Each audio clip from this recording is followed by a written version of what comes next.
If everyone could please sit down, we will call the meeting to order. It is 8:33 on July the 17th, 2018. Welcome to City Council. We are going to start with a legislative prayer. Tommy, would you please lead us? Sure, be glad to. Dear God, we thank you that we were able to get up this morning, and if we chose to come here, thank you for that. We thank you for the city in which we live. I want to thank you for every city employee that we have that makes the place work and run. Thank you for my fellow council members. I would ask as we go about our business today that you give us wisdom, you give us discernment to do what hopefully is best and right for the community. If there is disagreement, help us to be respectful of one another, help us to be civil to one another. And I pray specifically, dear Lord, that you send us some rain. You know how badly we need it. There is much of our land that needs it, and I pray that you pour out that blessing upon us. And I ask these things in your Son's name. Amen. Amen.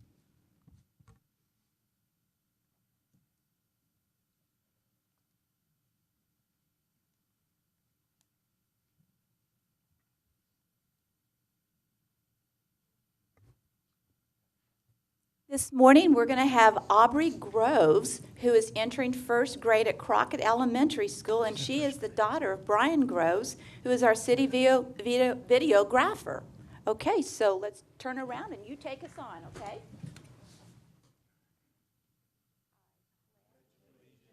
To the flag of the United States of America and to the republic for which it stands, one nation, under God, indivisible, with liberty and justice for all. Honor the Texas flag. I pledge allegiance to thee, Texas, one state, under God, one and indivisible.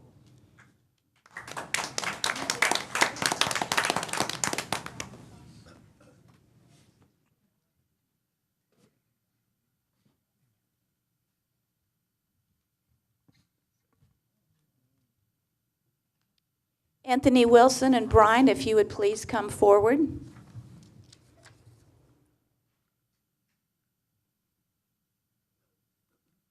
I know I saw Anthony earlier. He's coming.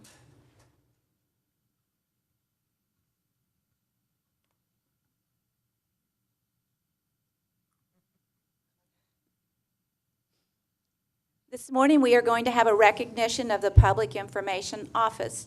San Angelo's cool cat dudes were the top dogs at the state gathering of the Texas Association of Municipal Information Officers. The video spots produced by the city's Public Information Office touting cat adoptions won first place in the association's competition for most creative marketing campaign with the least dollars.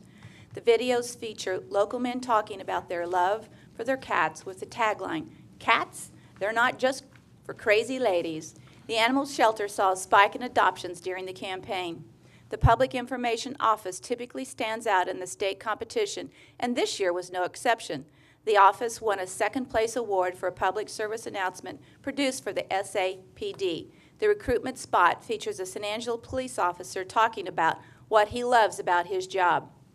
Shattered Dreams also won third place in the special one-time program category. The short film, co-produced by city videographer Brian Groves, was a dramatic story of the fatal consequences of teenage drinking and driving. All of the awards were won against offices in the state's metropolitan cities. Also at the conference, Groves spoke about innovative video efforts, and the State Association elected Public Information Officer Anthony Wilson as its treasurer. Therefore, I, Brenda Gunter, Mayor of the City of San Angelo, on behalf of the City Council, do hereby recognize and applaud the Public Information Office for its achievement and positive determination to make a difference in our community.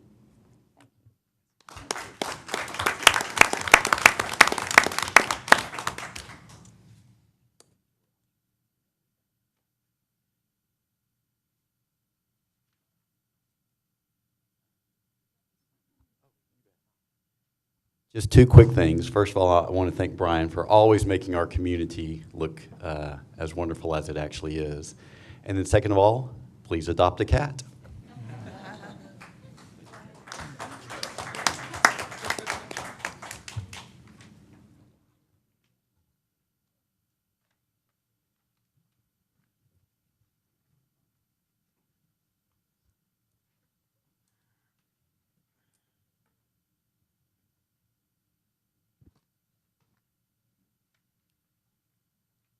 I want to say, please turn off your cell phones if you still have one on that I did not remind you to do earlier on.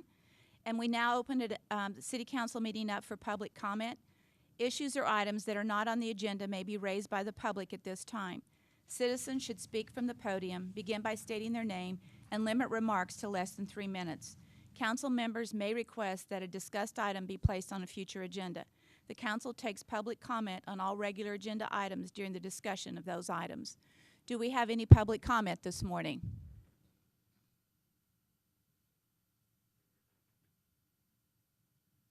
Morning, everybody. Morning. I'm Michael Looney. I'm the Vice President of Economic Development for the San Angelo Chamber of Commerce. And on behalf of the Chamber of Commerce Board and leadership, we wanted to take a quick minute and we wanted to recognize one of your people who is a very good friend of the Chamber and has helped us greatly in the past year during a period of transition. And that person is Mr. Michael Dane, Assistant City Manager for the City of San Angelo. And today, on behalf of the Chamber Board and the Chamber membership, we are presenting Michael Dane with an award that says, "In grateful appreciation of your guidance and leadership, the task of a leader is to get his people from where they are to where they have not been."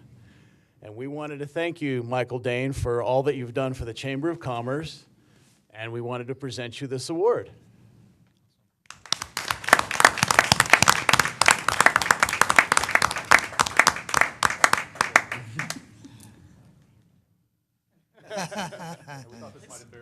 It did. Well, It thank you did, so he much said. for all that you've done for the Chamber of Commerce and for our members and for the City of San Angelo. We greatly appreciate you, and we appreciate your hard work and your dedication and your friendship to all of the people of this city. Thank you. You are most deserving.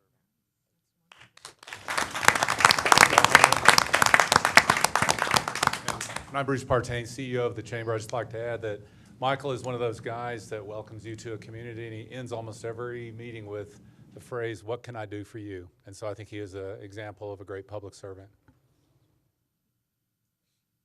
Thank you. Do I have any further public comment? With no further public comment, we will move into our consent agenda. Billy, do you have anything you'd like to pull from the consent agenda? Nothing to pull, thank you. Lane? Lucy? No, ma'am. Tommy? No, ma'am. Harry? No. With nothing to pull from the consent agenda, do I have a motion to approve the consent agenda? So So moved. moved. And a second. Second. All in favor of approving the consent agenda, say aye. Aye. With no nays, consent agenda is approved. We will move into our regular agenda. A is a public hearing and first reading for 1, an amendment to the zoning ordinance creating a new section 212 River Corridor District Overlay Zone, Downtown District Overlay Zone, and Cultural District Overlay Zone, and establishing standards for development within these zones. Creating a new section 309 River Corridor District Overlay Zone, section 310 Downtown District Overlay Zone, and section 311 Cultural District Overlay Zone, and identifying their purpose, applicability, and review procedures. Rezoning properties along the Concho River to apply the River Corridor Overlay Zoning District. Rezoning properties generally located north of Neff's Way, east of South David Street, south of Houston Hart, and west of North Emmerich Street to apply the Downtown Overlay Zoning District, and rezoning properties generally located north of East Highland Boulevard, east of Russ Street, south of Baker Street, and west of Hill Street to apply the Cultural Overlay Zoning District. John? And actually, we will be presenting 1, 2, and 3 all together, and you can make one motion on all of them. So if you would want to Sure. go ahead and read 2 and 3. Item 2, an amendment to the zoning ordinance revising the standards in Section 211 Historic Overlay Zone and Sections 308 HO Historic Overlay Zone to clarify when a certificate of appropriateness is required, amending Section 12.04.017 River Corridor area of the City Code of Ordinances, replacing the River Corridor sign review area with the new River Corridor District, Downtown District, and Cultural District overlays, and repealing Article 12.06 River Corridor Development Ordinance, the Old Town District and Boundary Map, Z10-14, and Section 12.04.018 Fort Concho Historic District. And item 3, an amendment to the zoning ordinance revising Section 301, establishment of districts by providing designations for River Corridor, Downtown, and Cultural District overlay zones. And, John James, you are now on. Thank you. So this does, this ordinance amendment, it's sounds fairly complicated. There's a lot of different sections of the ordinance that are amended, but I'm going to try to simplify that and talk about the key differences here. One of the main difference, or one of the two main differences, is amending the boundaries of what is now our River Corridor District. I'll come back to maps, and we'll have some zoom-in maps to show in a minute. But basically what this does is three different things. It creates 3 new overlay districts along with the standards for those districts. It takes what is now the River Corridor District and splits it into the River Corridor District, a new Downtown District, and a new Cultural District. It also designates what it can be approved by staff and what can be approved by the Design and Historic Review Commission, or the DHRC. And I'll get into a little bit of detail about that in a minute, but it's basically shifting some things that now have to go to the commission for approval. It shifts those to staff, so more things can be approved and reviewed by staff without those things having to go to the commission for review, hopefully simplifying the process for many of the developments in the River Corridor and downtown. It does repeal the existing districts, so in addition to creating the new districts, we have to repeal the old River Corridor District as well as the Fort Concho and Old Town districts. The Fort Concho and Old Town districts you'll see in the maps are being replaced by a new cultural district, which encompasses both the museum area and Fort Concho, as well as Old Town. It also cleans up some duplication and cross-references because of some of the other changes. We have to change some cross-references and numbering of sections, but that's all cleanup to accommodate the other things. And then we're revising the process and creating some new standards. There's a new process for improvements within the 3 districts. That's what I talked about in terms of which goes to the commission and which is approved by staff. And then it adds review for certain types of exterior work on buildings that don't require a building permit. Currently, the only things that can be reviewed in the River Corridor and downtown development are things that require a building permit. And so you'll see we're adding some things like painting of a building or re-roofing a building that don't require a building permit, but that we've heard some concerns that those things should be reviewed for development and redevelopment. So again, repealing the existing River Corridor, Fort Concho, Old Town districts, replacing them with the new River Corridor, Downtown, and Cultural districts, and that will make more sense when you see the maps. And I just described this, but the proposed changes on what doesn't require a building permit would include review for things like painting, landscaping, walls and fences, as well as exterior remodeling and restoration, as well as re-roofing. None of those things currently require a building permit, and so currently don't get any review. You may recall that there was an issue some months back where a downtown business painted the front of their building in bright yellow and green stripes. And that caused some concern among the neighboring businesses. The businesses right next door didn't like that look. It wasn't in keeping with the downtown historic character, but under our current ordinances, that did not prompt any review, and so this would change that. So briefly, what the changes are that can be now approved by staff instead of having to go to the commission. Staff can approve construction under 1,000 square feet. If it's over 1,000 square feet, then it has to go to the commission. Staff can also approve all signs under 50 square feet, as well as the painting, landscaping, fences, and walls, as long as they don't include advertising. Any telecommunications towers that are under 35 feet, any construction that's not visible from a public street, any temporary structures, and food trucks as well. So all of those things can come to staff, and we can review and approve those based on the guidelines without them having to go to the commission. I will add that if there are any questionable things when they come to staff, we do have the authority under the ordinance to send it on to the commission. If we're not comfortable approving something, we can send it to the commission as well.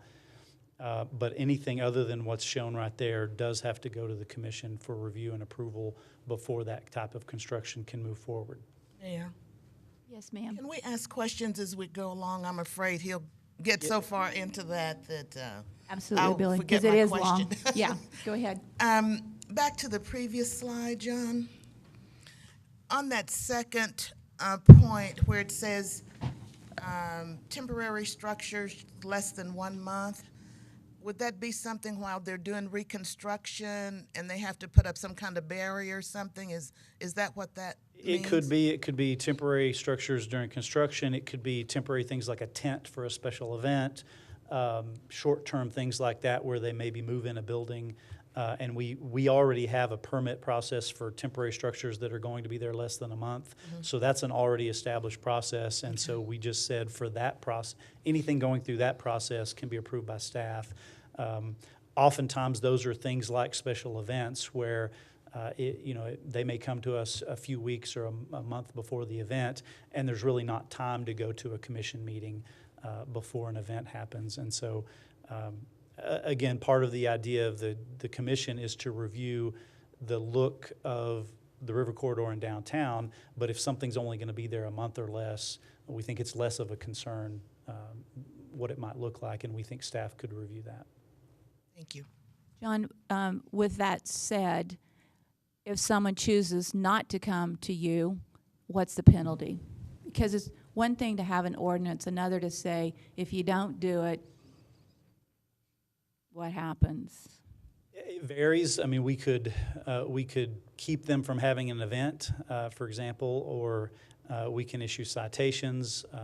We typically would warn someone first. I mean, we've had instances, particularly in the downtown, where somebody has done something without going through this process, so we notify them. Sometimes they just didn't know there was a process, and 9 times out of 10, once they learn that there's a process, they'll go through the proper process. If they don't, we will just continue whatever enforcement mechanisms we have to make sure that they do come into compliance or that they remove whatever it is that they've done. Okay. Question about the roofs. Lane, go ahead.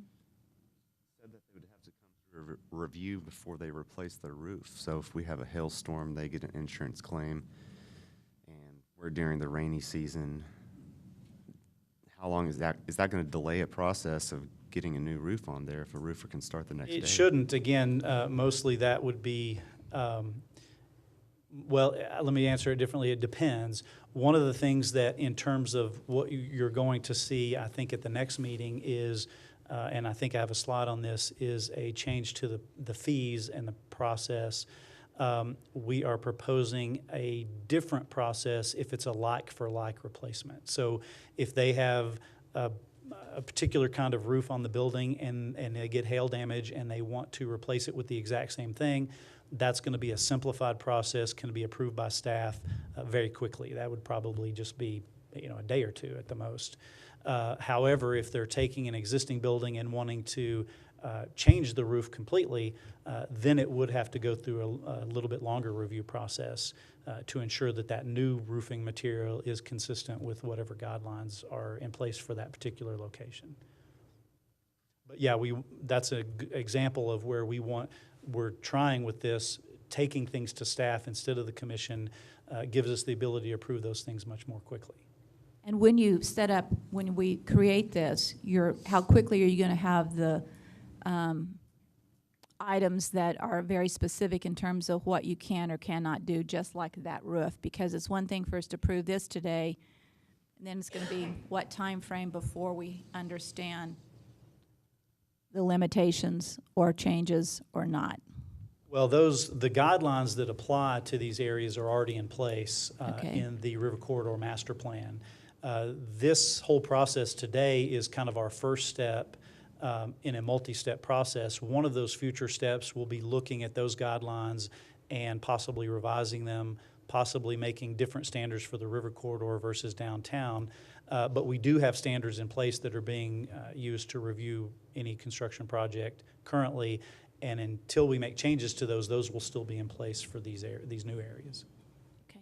So does that example of the like-for-like roof, right now, does it go through the commission, or does it go through staff? Well, a roof wouldn't today because we don't issue permits for roofing, and so today they just can do that without any approvals.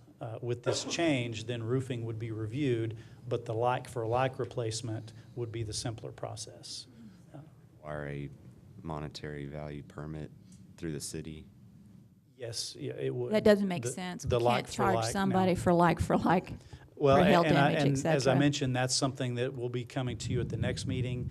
A reduced permit fee, we were looking at for residential $25, for commercial $50, versus the higher fees for the, if you're reconstructing something. But that's something, obviously, you all have the ability to I know set right those now I would fees. challenge aggressively the issue that we would ask somebody to pay a fee to replace an existing roof that was hail damaged or for some other reason needs to be I mean, I just can't approve a fee for roofing issue.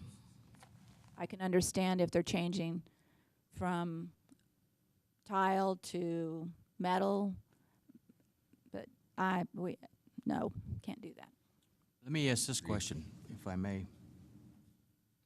Yeah, yes, you may, Harry. Thank you.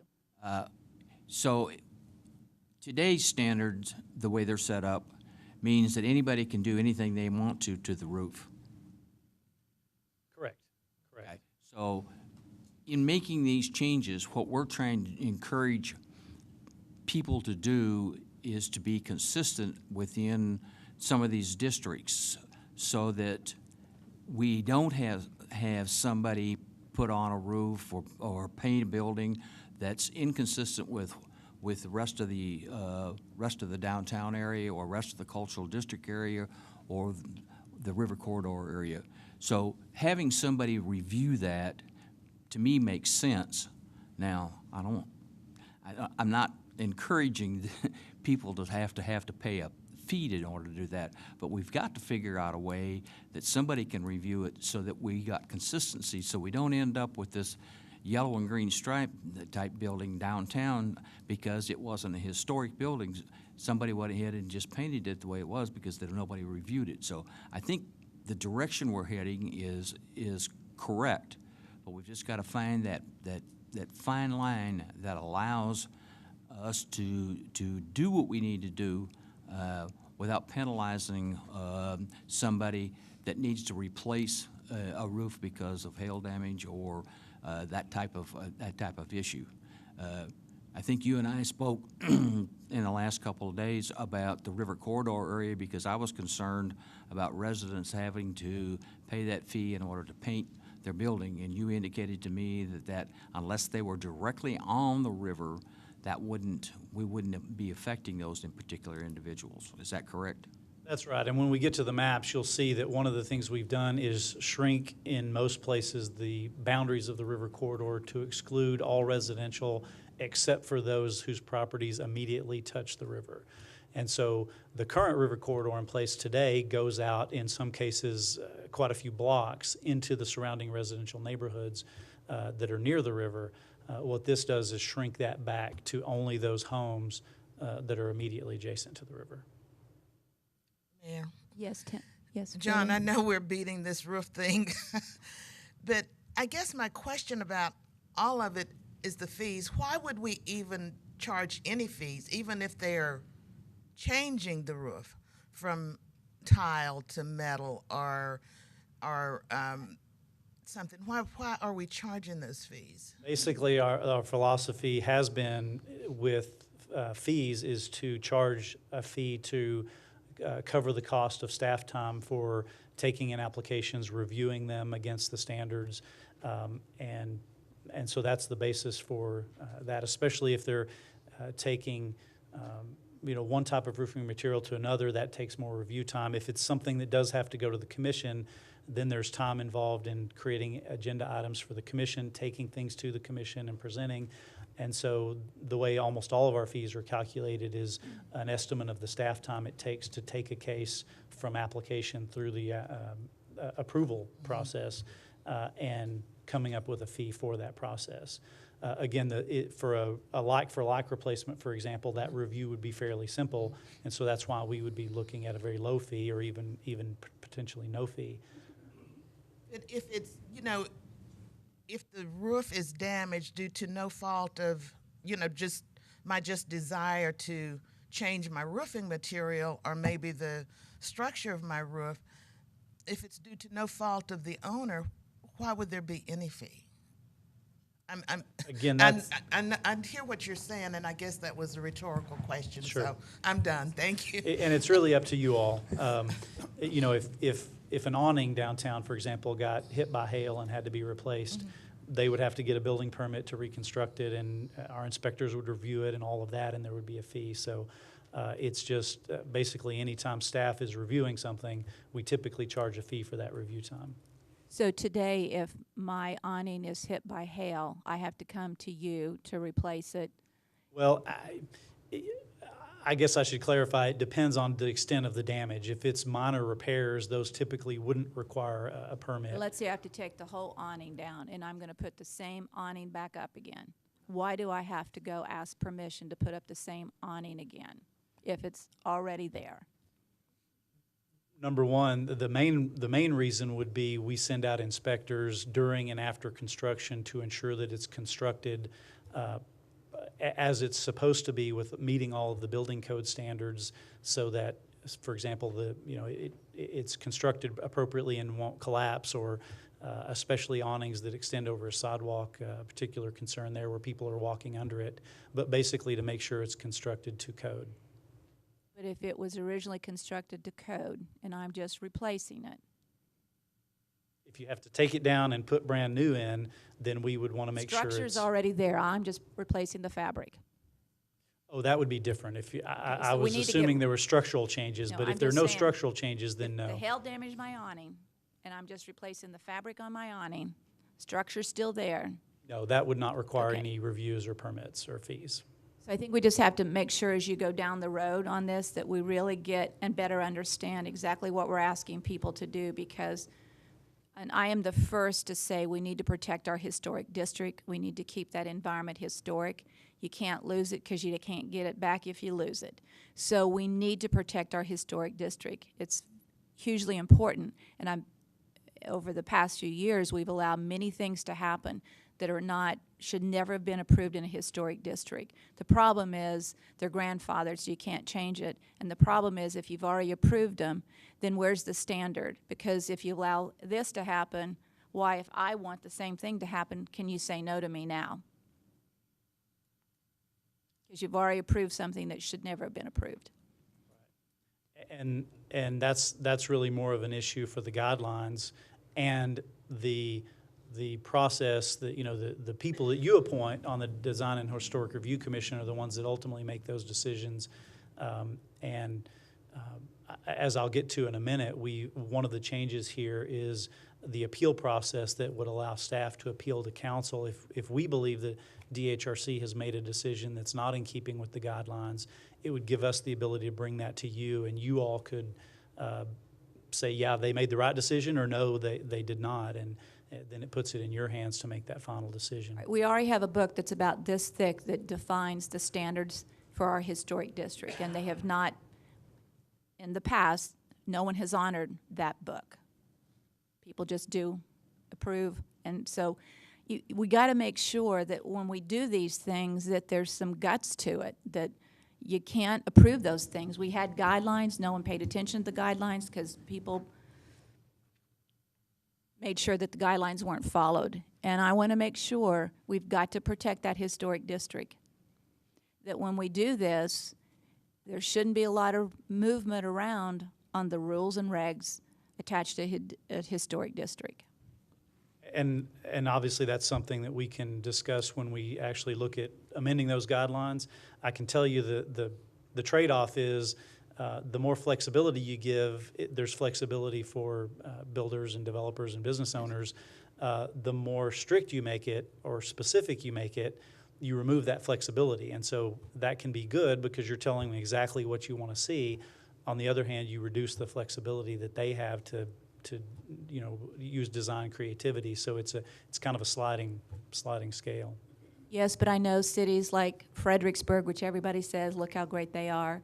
You take a look at New Braunfels, Comfort, Bernie. You can tell they've had standards there to maintain the historic value of those districts, and you can tell they haven't had a lot of wiggle room. Sure. And it's what makes people go to those communities today, because there's a very strong personality that comes across in those historic districts. And that's definitely something we can look at when we look at revising those standards, for sure. Move forward. As I just actually mentioned this one, that it expands the definition of who can appeal the decision. Right now, only the applicant can appeal. This would give the staff the ability to appeal to you all if we don't believe the Historic Commission made a proper decision. It also gives an aggrieved individual, so a neighbor that thinks maybe it's detracting from their building, letting the building next door do something, that person could appeal to you as well.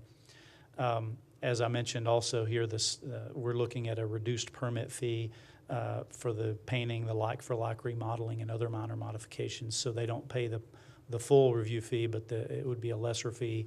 And as you mentioned, it could even be zero for something like a like-for-like.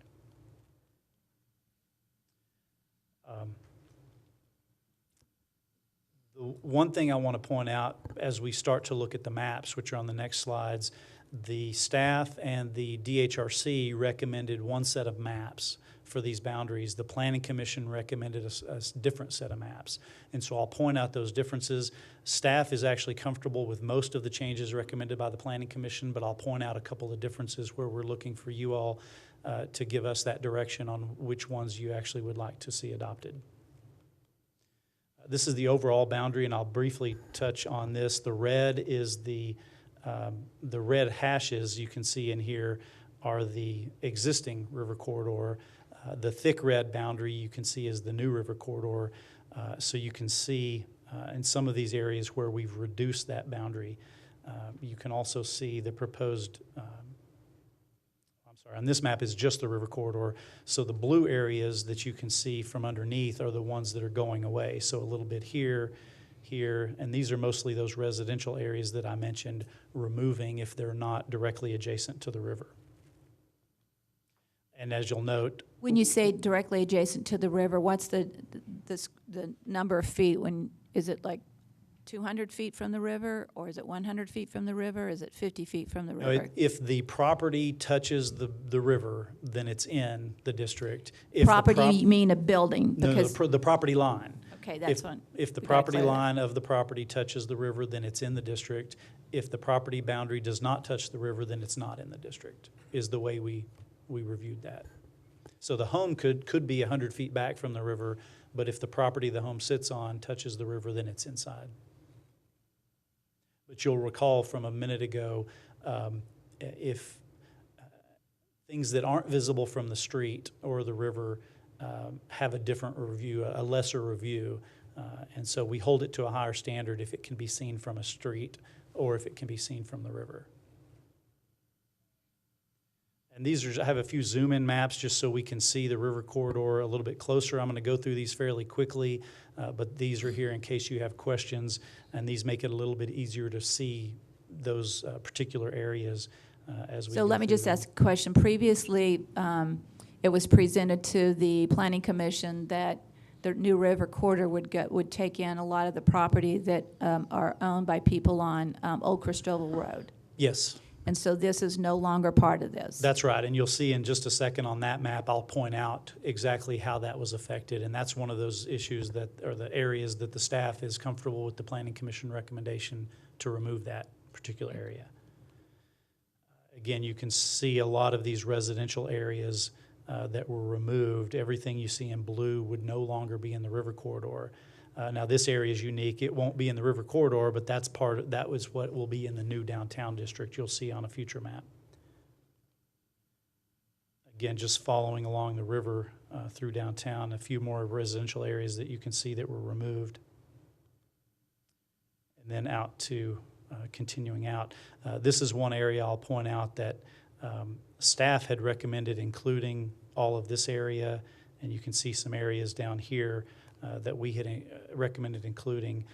Much of that is city-owned property, but not all of it. But the Planning Commission's recommendation was to keep this smaller red area that is the current river corridor. And we're comfortable with that in this area. So we're recommending the same thing as the Planning Commission. Now, it used to be that Concho Avenue was part of the river corridor because of its historic value being the first street in the city of San Angelo. So when you take Concho Avenue out of the river corridor and put it into the downtown district, there's reasons to believe that those businesses on Concho Avenue would have higher levels because it used to be in the river corridor and very, very controlled to preserve the historic quality. Yes, and again, today, creating these separate districts, the same standards will apply until we get to the point of creating the new standards. But as of today, moving from the river corridor to the downtown for that street, from a standards perspective, won't make any change in terms of the review. We have to protect the historic value. Right. But again, remember that any building that's zoned historic already has a higher standard. We have what I would call the river corridor standards that will still apply to all three of these new districts. That is a high standard, but not as high as the standard for historic zone properties. Those are even a higher standard that have to keep with the historic character of the building. But if they're not listed as a historic building and the building next to it is not a historic building, you want to make sure that that whole corridor remains very historic in appeal. Right, and that's one of the things that the guidelines mention and that the commission has looked at in the past, particularly for particular blocks like Chadburn and Concho. Okay. And then the last area here is the one you brought up. Staff had originally recommended expanding the river corridor to include this area along the river. I will point out that it did not include those homes along Old Cristoval Road, although those folks did get a notification because they're within 250 feet, and by law we have to notify everyone within 250 feet of a rezoning. But it did affect some of the properties. You can see property adjacent to them along the river was included. But again, the recommendation of the Planning Commission was to end the boundary there at Avenue L, and so everything south of there will be excluded. And staff and Planning Commission are recommending that change so that none of that area will be affected if you approve this today. Mayor? Yes, please, Tony. Since he's right there on that, Yes. since that is specifically in my district. So just to be clear, that you talked the painting structure, none of that at all will apply to the area you just circled there, since that has been now removed. That's correct. If you approve this as it's being presented today, the boundary of that river corridor will end there at L. Stops at Avenue L. Right. So I was reading through the draft ordinance, and I didn't see it mentioned in there that, how will it be noted so that 20 years from now, if this hadn't been updated by that point, how will it be noted that's where it stops?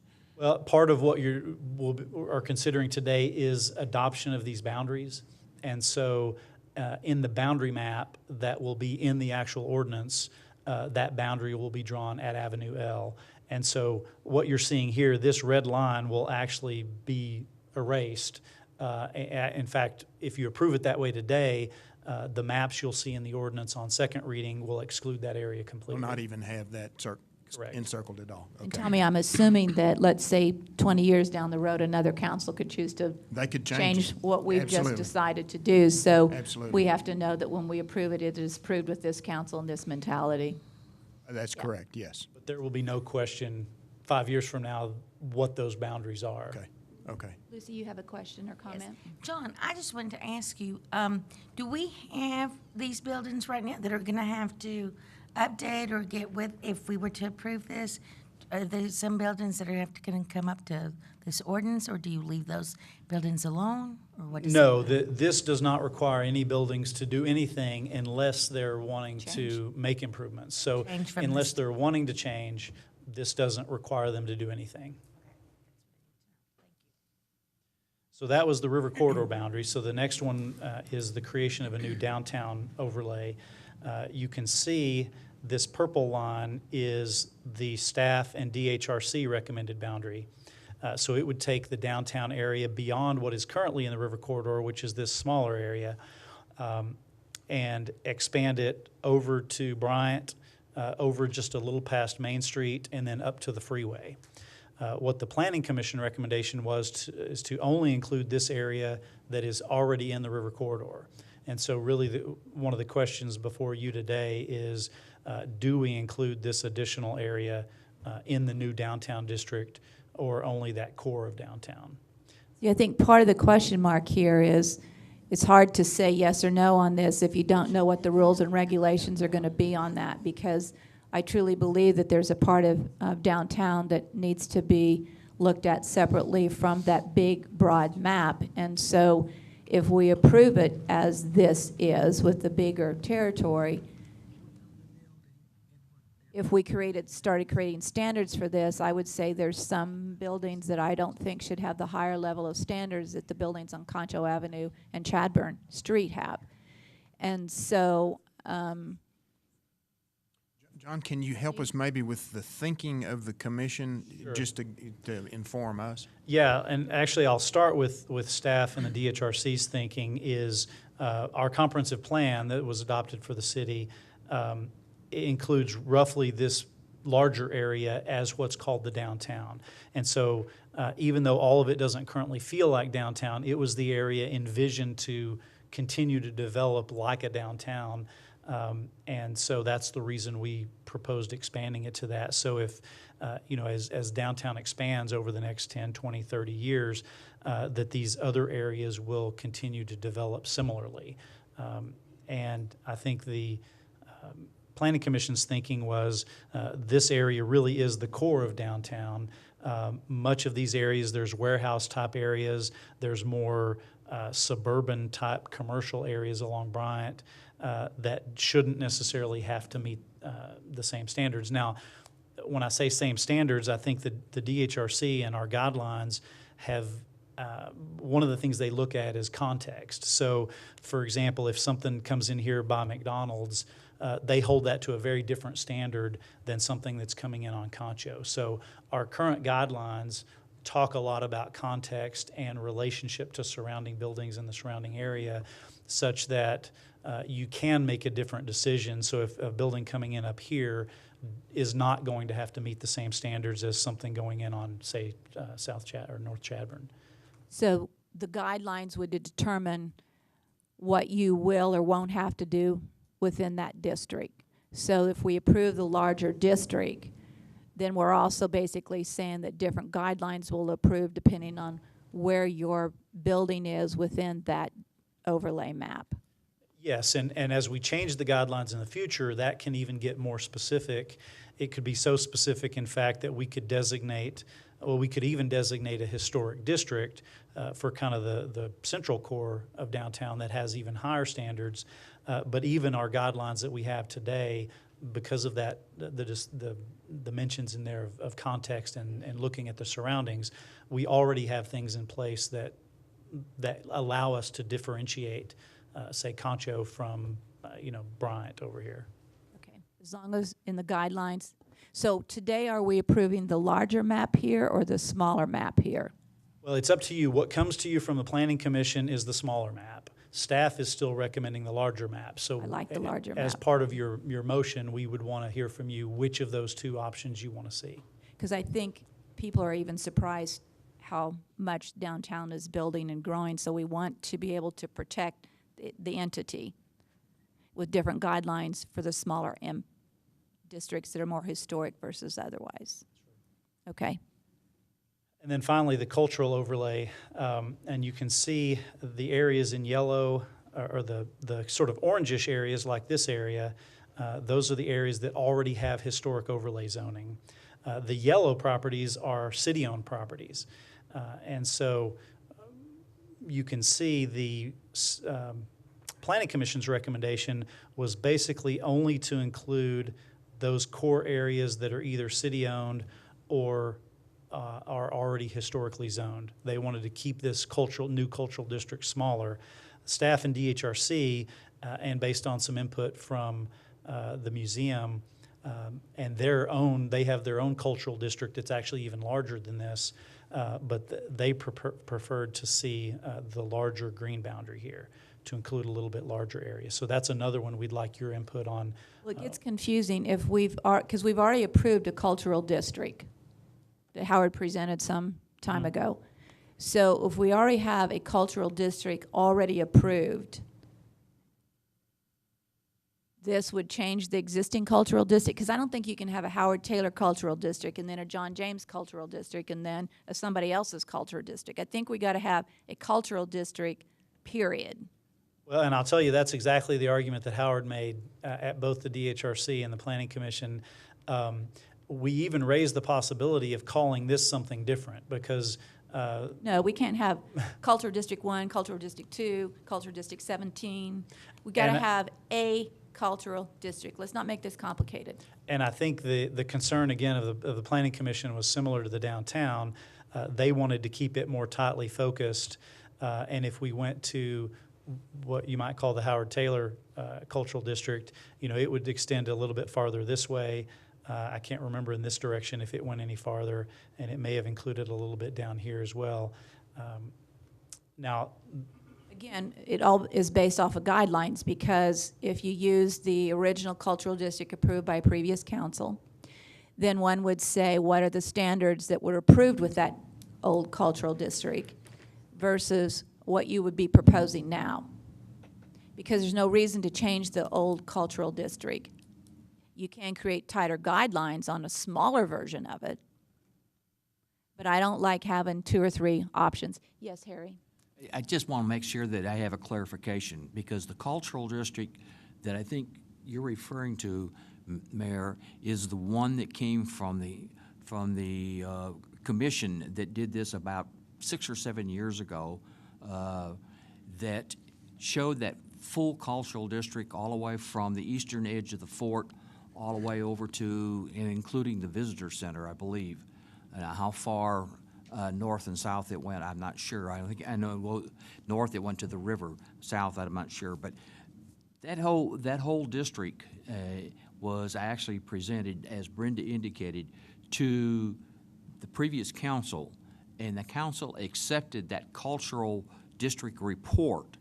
Now, whether they took that and put it into some type of map for the city, I'm not sure. But they did accept that particular report during that time frame. So, to Brenda's point, I think we need to look at that. If we're going to start making standards for the cultural district, I think we need to be in an alignment with that particular report that was done 6 or 7 years ago, however long ago it was, before all of us were up here and before you were in that particular position. But the report is out there, and it was accepted by a previous council. So I think we need to really look at this particular area and make sure that we're in alignment with that. And I will say that we have that report and are aware of it. And as I mentioned, Howard spoke at the previous meetings. The DHRC, the commission, and the Planning Commission were both pretty adamant that they believed that was too large of an area to apply this sort of development review. Again, that can change based off of when you do the Sure. things that go with it. And this area has these standards. If you go 3 or 4 blocks or 6 or 7 blocks out, east, west, north, or south, the standards can change. But just like the downtown. So there was a lot of time and effort put into that commission report on creating this cultural district. And I don't want to change that cultural district unless somebody brings back to the table what was presented at that point in time as the cultural district, and we understand the philosophy with it. So at this point, from my perspective, we must maintain the old cultural district and honor that because someone spent time and money on that. And we could definitely bring that back for consideration. I will say that because of the way these have been noticed in the newspaper and the notices sent out to the properties, you can't actually expand the boundaries today. You could adopt either one of these areas today, and then we could bring back an additional expansion of that boundary to make it coincide with that other cultural district. But we would have to bring that back as a separate item. Lane, do you have a question? Table this to get a little bit more clarification.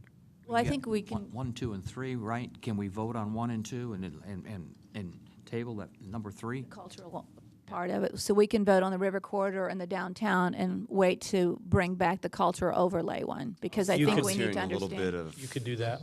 Okay, a little bit of difference on 1, 2, and 3, to where all 3 need a little bit more clarification. If I'm well, I not don't think right. the clarification is in what we do. In other Right. words, you approve the district, and then they've got to come back to us and say, these are the rules and regulations. At that point in time, you can control the rules and regulations based off of the area or not area.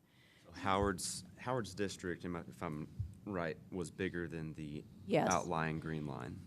No, Correct. is his the green line on there, the light green? No, the green here is the staff recommendation and DHRC recommendation of this zoning cultural district. But the Howard district, it definitely extends further this way and maybe further south and east as well. Well, let's table the cultural overlay. Well, we can take a vote on whether we want the cultural overlay. So just continue, and then we'll come back in the motion, and in the motion, we'll determine what we do. Billy, did you have a question? Yes. You know, this is the first time, or yesterday was the first time I started hearing it presented in this way. So I'm a little bit, I guess I need a summary of what you're proposing, Mayor. Okay. That we consider voting on. Okay. Are you through with the, let me just see how much more we have to present on it, and then we'll talk and open up. Because I'm even now have lost some of the first items he was going through on what would be required in what districts, such as the questions we were having about the roofing and the painting. Is that only the downtown district, or is that the downtown and cultural? So it's a lot of information to absorb, so, Okay. I mean, I would like to have a summary on Okay. what we would be voting on. All right, let's continue, and then And come back. I think I'm almost to the end here. That was the cultural district. And so our recommendation is to approve these text amendments. As I've indicated, in answer to that question, currently, even though we're creating 3 separate districts, that's sort of in anticipation of in the future having separate standards. But if you approve this today, the standards will be the same throughout all 3 districts. Just like now, the river corridor standards apply throughout this whole area. The separating them into 3 districts is basically so that in the future, we can create different standards for each district. But as of today, the same standards will apply in all 3. That's why I think it's good to approve the concept of breaking it into 3. Then they will start to develop different standards for each area. Unlike today, the same Okay. standard exists whether you're on Bryant Boulevard or the Houston Heart as it does if you're over off of Avenue L. On those standards that would apply are the existing standards that we apply in the river corridor today. Yes, with the exception of the few changes I mentioned, like adding painting and some of that stuff. But yeah, all the standards that apply today will continue to apply with no differences. Well, if I understand it, the downtown overlay, we would be voting on whether to expand that or not expand it, kind of like the cultural district, right? Correct. So The- if I have an issue with that part of it, I don't understand how we can vote on a part of this. I might suggest you could, on the things that there may be some disagreement, like those boundaries, you could vote on those separately. Correct me if that, you could first vote on whether, which downtown district you want. You could then vote on the cultural district or vote to table that piece of it. Then you could vote on the rest that I haven't heard any disagreement on any of the rest of it. So I think you could take those separately. We can vote on the river corridor, the downtown, in the cultural district. The difference on the cultural district and the downtown one is the downtown one used to be in the river corridor as an entity.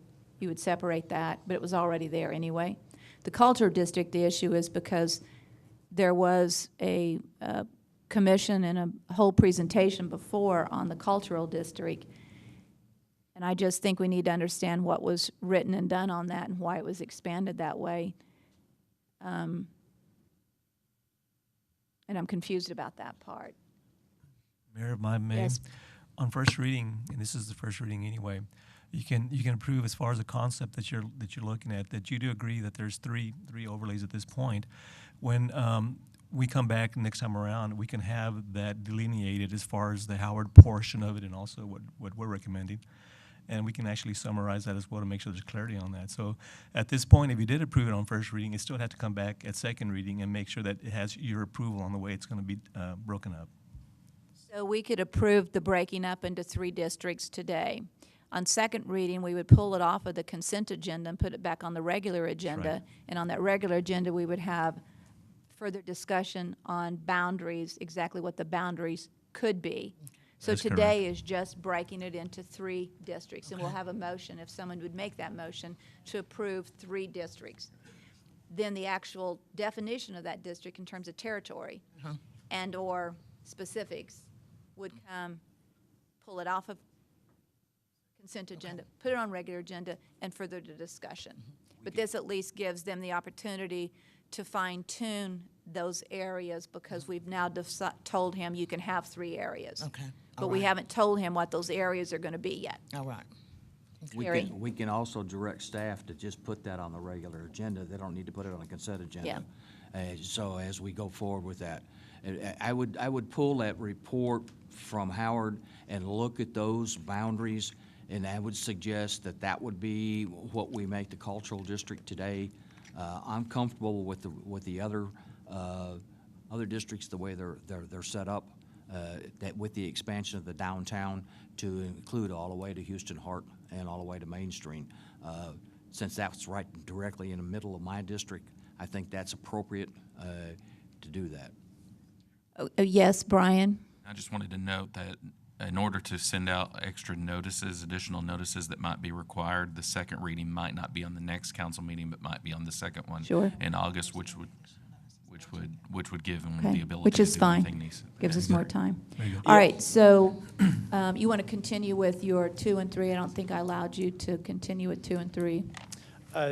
Again, this is just that summary of the 3, and I'll just, so there's not confusion, these 1, 2, and 3 don't directly correspond to the 1, 2, and 3 in the Yeah. agenda, because those were split up differently for some legal reasons and separate ordinances, but again, 2 is revising the processes and standards, including some of that ordinance cleanup, and then rezoning the properties. This technically is a rezoning that has to meet the standards of the state law for rezoning. Okay, so today we're simply going to have a motion and a vote on creating 3 districts. We are not going to do and approve what 2 and 3 are on this one. Because until we define what the boundaries are, 3 doesn't apply anyway. Well, you're still approving it on first reading, because that's required to take it to Okay. second reading. Okay. I guess I would ask if there is a consensus on the downtown, and there may not be, but if your motion could include which of the 2 options for downtown, that would help us prepare the ordinance for second reading. Okay, then what I'm going to do is go ahead and make a motion to approve the 3 districts and approve the boundaries as presented on the river corridor and the enlarged downtown corridor. And we're not going to approve the cultural fair boundaries. Right? I guess I would suggest, rather than saying we're not going to approve it, is that Oh, you approve it on first reading for future discussion on second reading. That's And what that way my we can motion move is that then. forward. I'll second that. Okay, do we have public comment? May I make yes, one? you may. In your motion, what we have been presented, I want to clarify one more time, John, I'm beating this to death. But when it's in the mayor's motion approved as presented, does that then exclude from the river corridor, everything south of Avenue L? Yes, Okay. it does. Okay. So the motion is to approve the 3 different districts and the maps as attached as presented today. Yes, the way I would phrase it is as recommended by the Planning Commission, with the exception of including the full downtown as recommended by the DHRC. That's my motion. And is there public comment?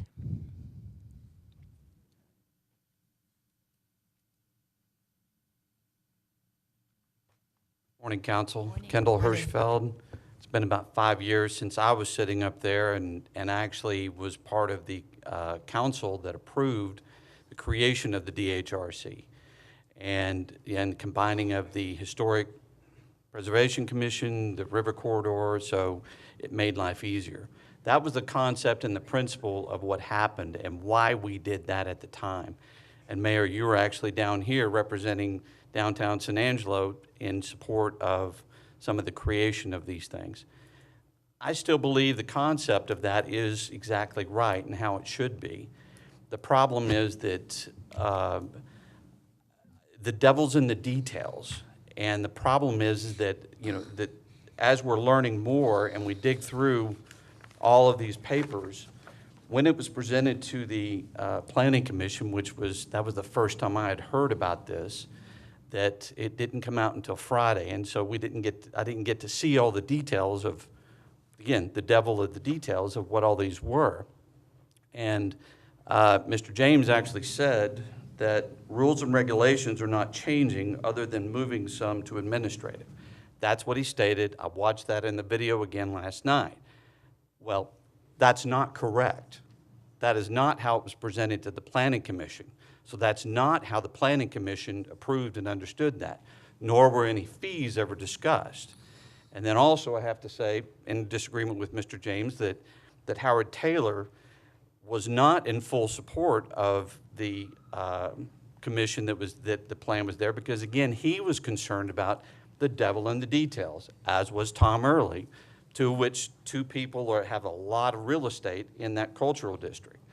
So I think we have to be very, very careful that as we expand things, I'm not in disagreement that we have to keep the historic value of things, but you're expanding this downtown area into such a large area of residential, old buildings, old warehouses, old things that, I mean, it's going to take to get to some of these standards that, as of today, once you approve this and move to the second reading, that now all of a sudden some of these old warehouses that are out there off of 5th Street and 4th Street and all that kind of stuff, guess what? If they want to paint their building, they're going to have to go apply for permit, pay some more money for that, and everything like that, as it is today, okay?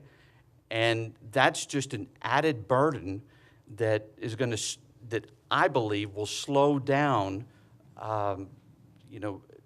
the improvements for the downtown and the cultural area. I'm a huge supporter of improving the downtown. I believed in the Downtown Development Commission. I think that's all gone in a way now, but that was a big deal where we could do some major, major things to the downtown area. And so I'm a huge fan and proponent of the downtown. You just have to be very, very, very careful with what you do. I've heard it before that, we have to vote on it and then we'll figure out what we're going to do with it. Whoa, that's scary. That is extremely scary. We need to know what some of these standards and guidelines are going to be in place. And all that ties back to, I believe that our current DHRC and its current structure, and I said this at the Planning Commission, way oversteps their bounds. Because everything that happens, let's see, where was my note? That the consistency in design is truly an arbitrary interpretation. What I believe, it looks good, and what I believe is right could be different than what you believe is right. So now it's whoever you place up there on that commission, now all of a sudden gets to say, nope, I want everyone to have pink doors. And that's what it needs to be, because everyone's got to have pink doors. Well, that's an arbitrary decision that now you're forcing something on me that is not proper and not out there. And I know that there's a process for appeal, but every time that we do that, we're creating more hindrance, more hassle, more dollars, more impact on investors, on developers, on people that want to take some of these old buildings and convert them over and make them useful and put money back into this economy.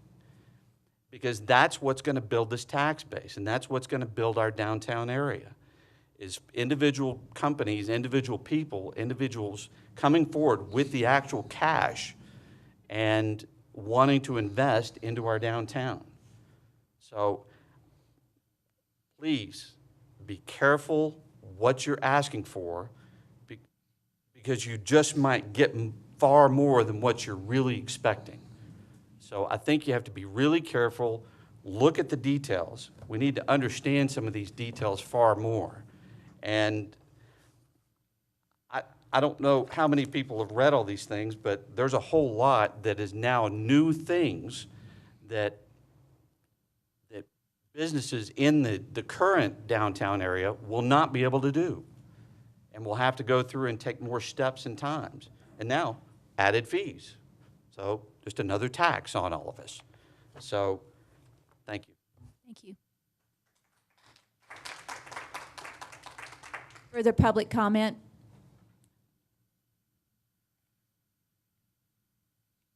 After being away a long time on meeting, my name is Steve Hampton, and I want to agree with Kendall. I appreciate very much what he said. We vote as a Republican community, and Republicans recite at their meetings, we believe in small government, and that's what we need. This reaching, extending boundaries and what have you, and puts hardship on property owners, takes away their rights, and lessens their control over their property. And this is what we need to hold and be very diligent about holding. That's all I have to say. Thank you. Let me just repeat that the existing downtown, the DHRC, the existing territory that that commission has overseen is in fact the same territory right now as in these maps. We're not expanding from the DHRC's maps, is that correct? Just asking for clarification. No, if you see on this map, what the DHRC reviews today is this smaller blue area. So again, what we had recommended is including the larger area that's in the area designated for downtown in the comprehensive plan, but not currently subject to any development review. But I'm also going to say that when we approve, if we approve these three areas, what we are not approving at this point in time is what the, if you will, rules and regulations attached to these are. So all we're doing is approving a district. We're not approving that those people who are up on Houston Hart have to live with the same standards that those people on Concho Avenue live with. Well, they would be subject to DHRC review. The review. And they would currently have to comply with the river corridor design guidelines, which is often confusing to people because the river corridor design guidelines of today don't just relate to the river, they also relate to historic downtown and the larger downtown. But yes, so anything you see in white here within that area, if you approve this, would become subject to review that they're not subject to today. Having said that, we talk about painting. If a warehouse on Houston Hart wanted to repaint, we're talking about a $50 application fee and a review process that would likely take 2 days or less. So I think I would also say that we've had hundreds of thousands of dollars of development in the downtown and river corridor just in the past year. All of those have come through the DHRC process, and I would dare say that the vast majority of those folks would say positive things about that review process. I don't think, with some exceptions, most of them don't think it's an onerous process. that is making them jump through too many hoops. Did you have a question? I do. It's kind of relating to the consistency. So I'm looking in this map where the new purple line is extending. So as an example, you know, Shannon Hospital is ever changing. They're in construction all the time. Now they're going to be subject to any signage that they want to put their Shannon green on, and then the discretion of if that Shannon green meets the historic downtown area. Is that true? Well, their main facility is already in this area, and they've gone through this review. It hasn't changed for them. And they have a. Am I not looking at the 1, 2, 3, 4, 5 large blocks outside of the striped purple? Is that not Shannon? It is within Inside the the new. purple. It's in the new dark purple line extending out towards Main Street. Yes, part of Shannon is, part of their facilities are in and part of them are out. I will say they are in a planned development district that already has a review process, and they have a sign plan for their entire campus that has already been reviewed and approved. I would be shocked if well, I know staff would approve those, and many of those signs would be staff reviewed. If they went to the DHRC, I can't believe that they would not approve those signs. They're already part of an approved sign plan. But then we are putting it into the discretion of those members up on that board of whether they like it or not. Right, but the one thing also, John, is that most of that was all in the river corridor. For instance, City it was Hall was in the sign review portion of the river corridor. So we were already having to meet that standard as they were because it was in the river corridor. All he did was change it to a downtown district. It's not specifically the river corridor anymore. And that had been in place for a long time. And I would remind you that any of that is appealable. So let's say that I get the impression that people are suggesting that the DHRC has somehow gone rogue and approving things either approving things they shouldn't or not approving things they should. That would be true. Those are all appealable to you, or under this new ordinance will be appealable to you. So if you disagree with that, you could not only overrule the DHRC, you could send back direction to them that, hey, this was a wrong decision, and we think you made an incorrect decision, and hopefully guide them better in the future. Billy, you had a question or comment? I do, Mayor. Originally, when you stated your motion, or you were explaining it, it was just that we are going to vote on the 3 districts, period, only. Correct. And none of the modifications, none of the expansions. But now, as I understand it, the motion is to include the recommendation of the expansion Of downtown district, not the cultural fair district. Correct. Okay, so I guess I'll ask one more time what Lane asked. Can we table this until we have time to digest it better?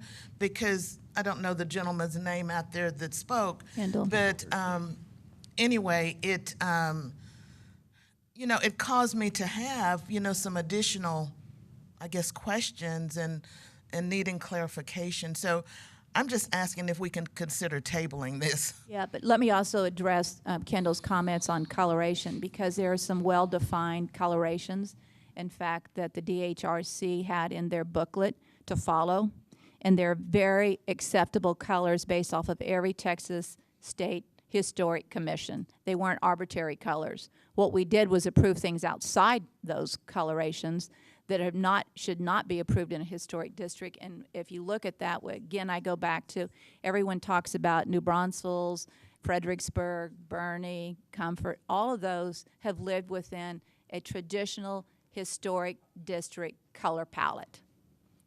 And that helps take the arbitrary, I like pink out of the conversation, or I like neon yellow out of the conversation, because it defines it as most historic districts are defined. That being said, we have voted outside that context, even though the previous councils approved those documents that said these are the documents of which you will approve in the historic district, and we haven't lived with that, and that's created part of the problem. Yes, you may, Kendall, come up. Kendall Hirschfeld again. I understand, and I've seen those standards too, and I don't disagree with a lot of the architecture that's out there. However, with this expanded downtown area, you're including buildings and homes and everything that wouldn't traditionally be Concho Street, okay? Tewig Street and such like that. And so now you're creating standards that, you're creating, again, these guidelines that any construction of any part of any structure, canopy, or awning visible from a public right-of-way. And that goes for any house, that goes for anything that is in that area, period. And if they want to paint their house, period, anyone in that area, they have to pay a fee and go get approval for that. And it has to meet, now, you've got some houses over there that aren't necessarily, of the caliber that we, anyway. But they could be in the future, and so this could always be expanded.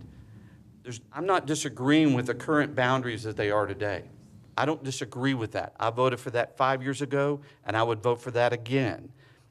It's the expanded territory and it's the expanded regulations that I have a problem with.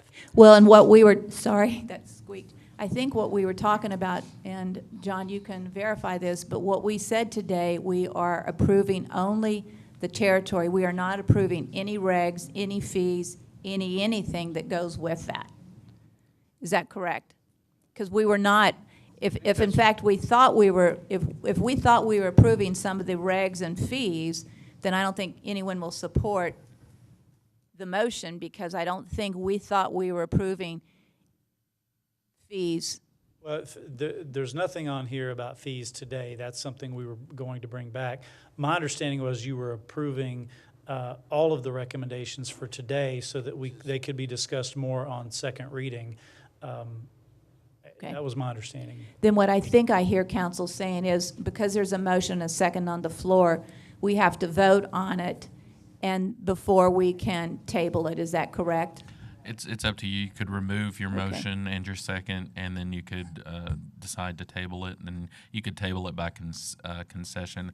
And really, instead of using the language of table, just going into a little bit of parliamentary stuff, if we could just say postpone it to a future meeting. Well, actually, since there is a zoning aspect of this, we actually do need it to be tabled to a specific date. If we don't do that, then we'll have to send out, was it 2,000? We had to send out 2,000 notifications for all of the people affected by this. If you table it to a specific date, we won't have to do that again. Postpone it to a certain date. I'm going to ask that we postpone this to the second meeting in August. That should give people 4 weeks or so to really look into this. So you're changing your motion, Mayor, so at this Well, I point. said that I didn't have to change the motion. I could just postpone. Well, yeah, you're just removing your motion by I remove my motion and the second. Harry, do you remove your second? I do. Okay. At this point, the motion and the second have been removed, and we are going to postpone the conversation on this item until the second meeting in August. Daniel, Mayor? Yes, please. If I could, I think we're having 4 meetings in August. Two of them are budget meetings. They're not regular council meetings, so I'm suggesting the regular second meeting. council meeting. Thank you. Oh, we can do more public comment if you would like. Sure, come on up. Well, can I do that since yeah, come on up. Come on up.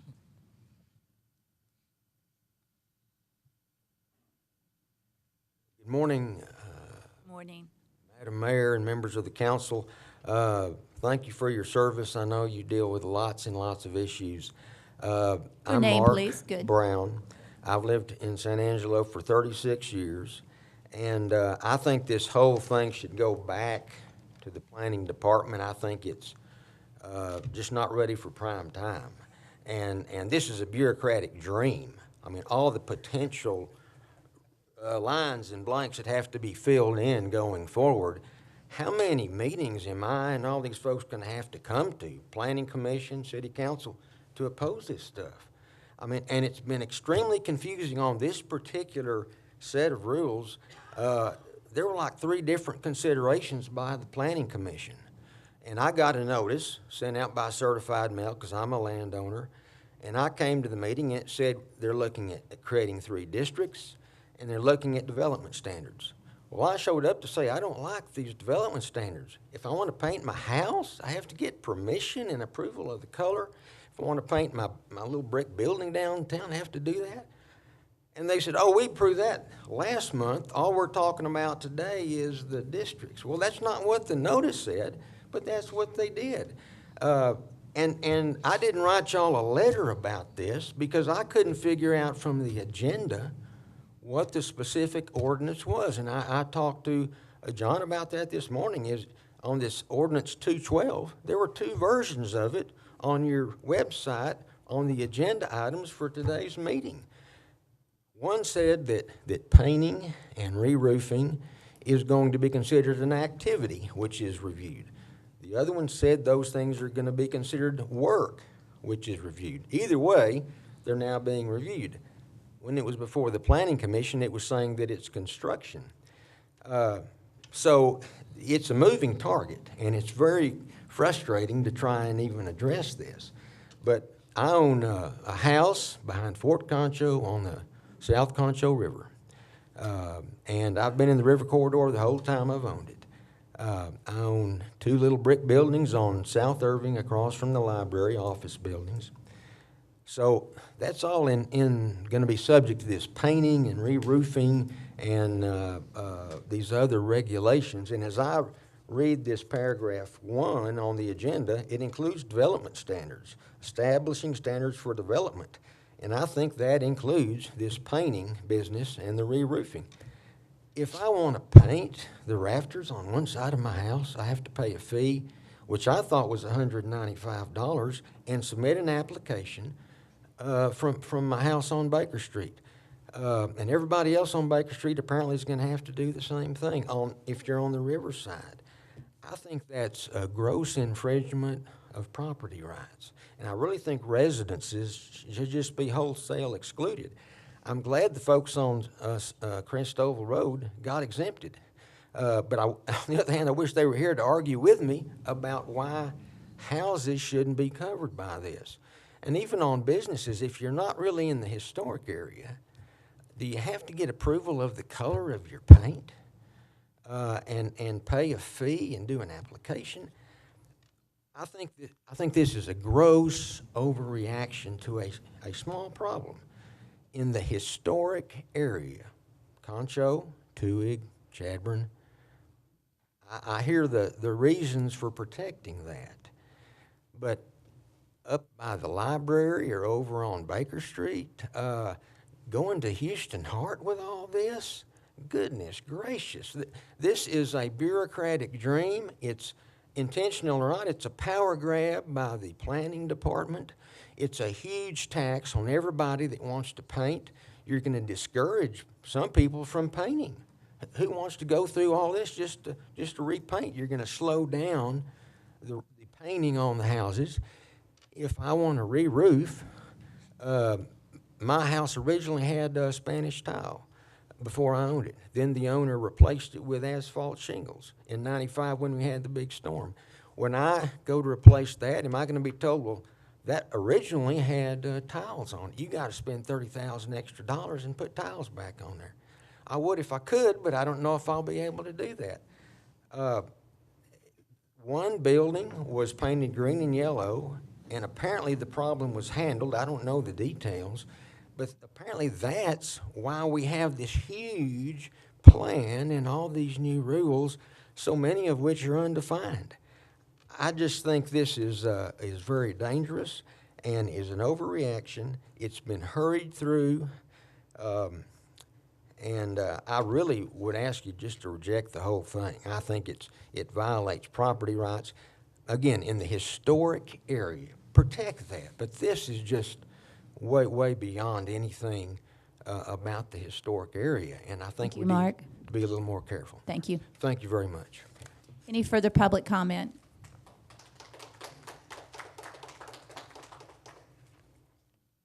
I'm Reed Shahan. I've lived in San Angelo all my life, And I agree with Mr. Brown that this is an overreach. It's trying for us to become California or the People's Republic of Austin. It takes so long to do anything. As written, this would have, and I've heard the fees mentioned of $195 for an application for appropriateness, and either 45 or 60 days in order to get that approved. You know, if my house needs painting, I want to paint it. If my roof needs to be re-roofed, I want to re-roof it. And this is ridiculous overreach. The next thing that's going to happen, if this goes, is we're going to have all these applications in, and it's going to overwhelm the planning manager. Okay, well, we need an assistant planning manager just to handle these things. It's going to be another expansion of city government. And where does 195 go? If it's 195, it's going to go to the city to pay the salaries of all these people. You know, I think it's ridiculous. It's an overreach. I noticed that in the minutes of the Planning Commission that Conley Brooks was trying to whittle down the area that it was affected because it was enormous when they first started this. I think it needs to be whittled back down. I think the consideration of the fees needs to be looked at again, and this whole thing needs to go back. Thanks. Thank you, Reed. Do I have further public comment? I want to thank everybody who came up and spoke during the public comment session at this point, because I think you opened the eyes and gave us a lot to think about and to consider. So that's the reason we have public comment, so that you can broaden our minds and make sure we've thought through every angle. And so, as noted, we have postponed this to the second meeting in August. I'm sorry I don't have that date, but I might have somebody look that up for me just to be clear. The 21st of August, we will have this item back on the agenda, and we'll spend a lot of time and effort working on it before it comes back here. So again, thank you. Thank you for broadening our minds, and thank you for making us see a bigger, broader picture. It's greatly appreciated. We will go on to item B, consider resolution of public hearing approving the 2018 annual action plan for use of CDBG and home grant funds, and authorizing city manager to execute the applications, required certifications, related documents, and annual funding agreement for the allocation of $699,822 of CDBG and $338,495 home grant funds, and a $55,000 in-program income. Bob, you're on. Good morning, Mayor, Council. The annual action plan is our petition for our CDBG and home grant funds for the year. It's also the last opportunity for citizens to make comments on those allocations. It is an annual HUD requirement. It's due the 15th of August. The plan certifies that we're adhering to all the federal requirements, such as fair housing, anti-discrimination, maintaining a drug-free environment. It also addresses some very key interest items, such as housing for the homeless, special needs, barriers to affordable housing, lead-based paint, to name a few. But most importantly, the plan documents the city's projects, the allocations, and the expenditures that council approved last month. We did advertise in the Standard Times. We made copies available throughout the city. And a reminder to council that the two major changes from last year is the return of the neighborhood blitz and the reduction of the homeless prevention program. And we're asking the council to approve the plan as written, and I believe you all have copies of it. Does council have a question or comment for Bob? With no questions or comments, do I have a motion? Do we have public comment? With no public comment, we'll take a vote. All in favor, say aye. Aye. Aye. Any opposed? Motion passes 6-0.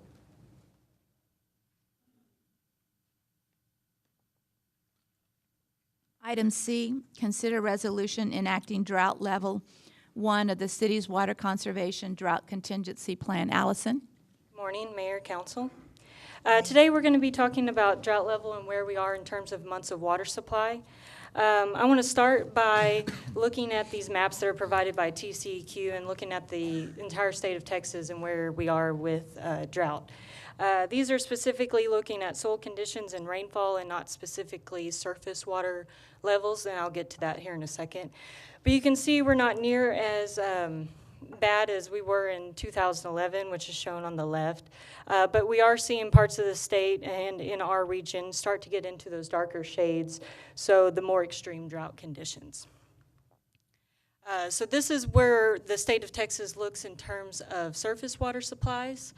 As you can see, the eastern part of the state has been blessed with fuller reservoirs than we are in this location, which is Tom Green County. So across the state, reservoirs are 79.1% full.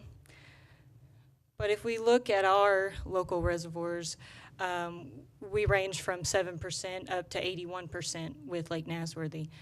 So I'll kind of step through these, and these are volumes as of July 15th. OHIV is at 15% capacity, which is 82,000 plus acre feet. And I want to make sure, it's been stated before that Ivy is shared between 3 entities, so we get a third of that. Well, that's not correct. Our contract is for 16.54% of Ivy, and so we can't just take that number and divide by 3. OC Fisher is sitting at 7% with the combined storage of the South Pool and the North Pool at 9%.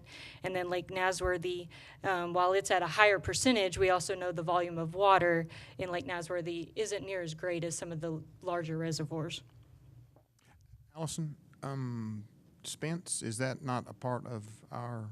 Because we don't have a conveyance system from Spence to our treatment facility that is usable, I do not put that in the calculations. Okay, good, thank you. So I want to kind of go through how we calculate the months of water supply. OHIV is the first step in the calculation, and that number is provided by CRMWD. They do that. They do their lake projections, surface water projections, twice a year, so January and July. I actually received updated numbers from CRMWD yesterday, which I will talk about some more here in a minute, but they provide those on a 6-month rotation to the city. Both the CRMWD and the city's calculations assume a worst case scenario of no inflow, so we don't anticipate a rainfall or stream runoff into Twin Buttes and those type of things because we're taking the worst case in respect to that. We do assume a 1.5 million gallons worth of hickory water being brought into our daily use. And then one of the biggest I guess, formulas to the spreadsheet is a 5-year average of evaporations from Texas Water Development Board. They put out these evaporations reports annually. Right now, the 5-year average is approximately 67 inches of evaporation a year, so a little over 5.6 feet. But just to give you an example, the 2011 evaporation that the Texas Water Development Board calculated was 84 inches, whereas 2016, where we saw a lot of rainfall, we still had 62 inches of evaporation in our area. And so Texas Water Development Board, it's not evaporation across the state of Texas. It is specific to our region that they provide these numbers to.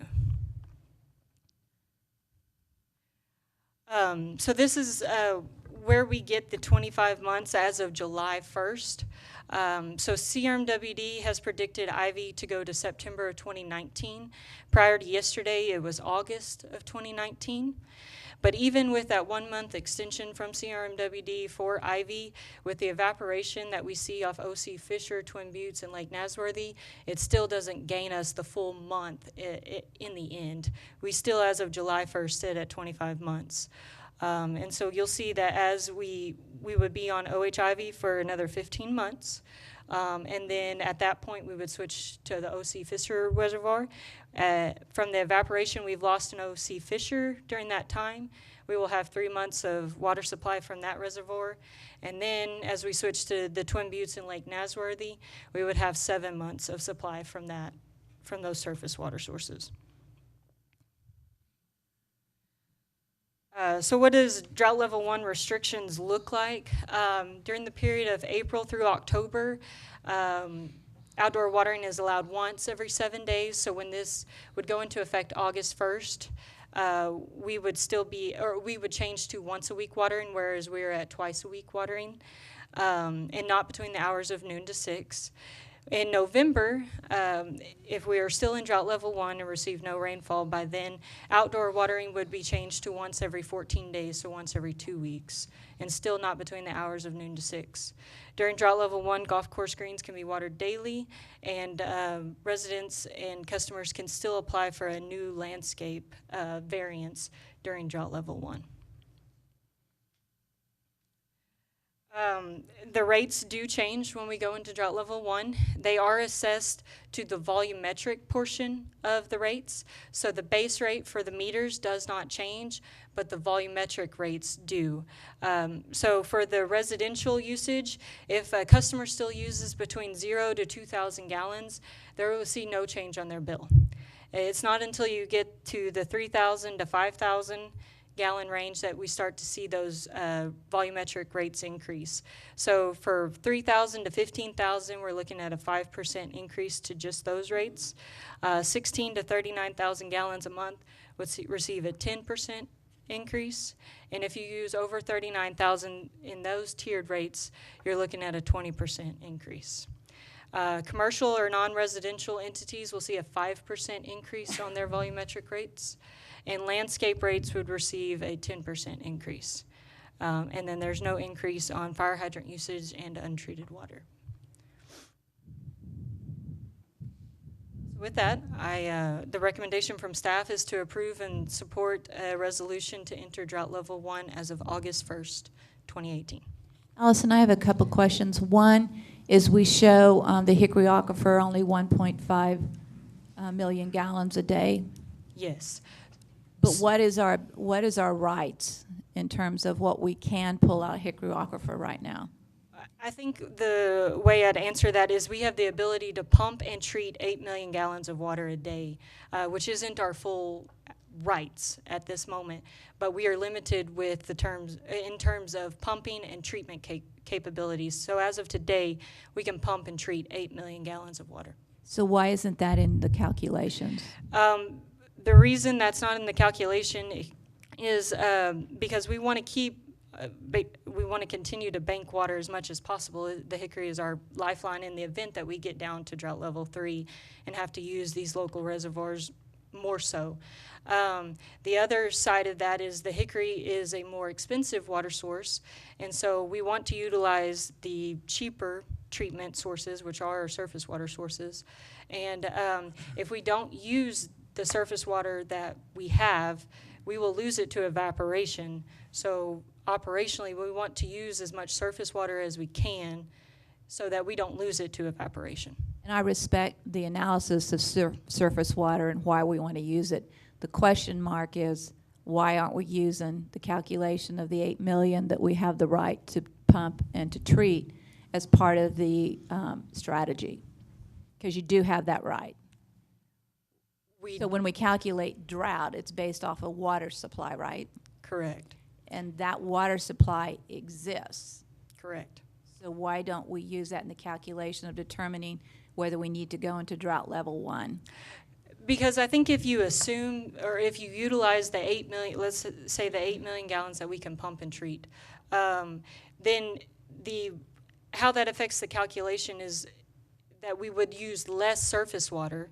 And so it's a balancing act between. No, I'm not saying you're going to use it. I'm saying this is the calculation. I'm not saying you need to use it, but when you calculate the drought level, you have to calculate the total availability of water, of which there's 8 million gallons of water available. So it's a matter of not necessarily using it, but it's an issue in terms of calculating your months of supply. So that's my one question. And then my second question is, why do we increase the rates of water? Because we're already telling people you can only water once a week. So we've already made them make a decision about watering once a week. So why is that once a week now you're expected to pay more when you're overall using less? We still have customers that will exceed these 39,000 gallons even during a drought level. So these increased rates are to even, incentivize those customers to use as few gallons as possible. But it's also to keep the financial stability of the utility. So we'll recall in 2011 and 2012 when we were in those extreme drought conditions, the utility was going bankrupt. So because of the curtailment of all the customers. So this not only incentivizes customers to use less water, but it also keeps the financial stability of the utility to keep up with O&M costs. I just don't get pay more, use less. Use less, pay more. Philosophically for me. Mayor, if I Yes. may, I know that in the past when we looked at the amount that would be charged, the increase itself, it is kind of a deterrent for individuals that we're saying at this point we're entering drought level 1. We're very serious about this, and we know that we have a very precious commodity, and if you continue using during the drought level, you'll be penalized for that. You'll be paying a larger amount. So when we look at the $1.5 million that we calculate into this to determine our drought levels, we keep in mind as well, as far as the money that is, the water that is banked, that we need that water in the future as we plan for intermediate and long-term water supplies. If we start using that water right now and include it as part of the calculation, our drought level 1 probably wouldn't hit for months down the road, when in fact we should be conserving at this point.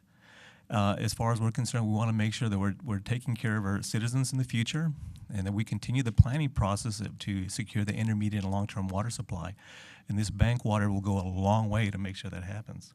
So at this point, if we start using it later on, and we do get into dire straits because we go into a prolonged drought, we won't have an answer for that intermediate or long-term. How do we actually, we're not buying the time necessary to make sure that we secure those waters. Do I have other questions or comments? Lane? A question that I know that's not going to have an answer to it, but right now we can water twice a week on our yards. I'm already cut back to once a week, and I don't know about the statistics of the rest of San Angelo, but I'd like to do a survey to find out exactly how many citizens are still watering twice a week, and if we're already just cutting back to once a week, is that going to have so much of an impact that it's actually going to help us to keep in drought level 1 before we go into drought level 2? You're right. I don't have the answer to how many people are still watering twice a week. But is the point of your comment saying that we should look at changing it to an even stricter restriction, or were you just questioning? I don't know. Okay. That's a conversation that needs to be had, because if we say, okay, drought level 1 and 95% of San Angelo is already watering once a week, this isn't going to change anything, and we're going to just keep depleting until we go into drought level 2. That's something we can look at and see if there's available data somewhere to see if we can tell what usage patterns are. Yes, Tommy? I have a couple of questions. One's related to Lane's. Allison,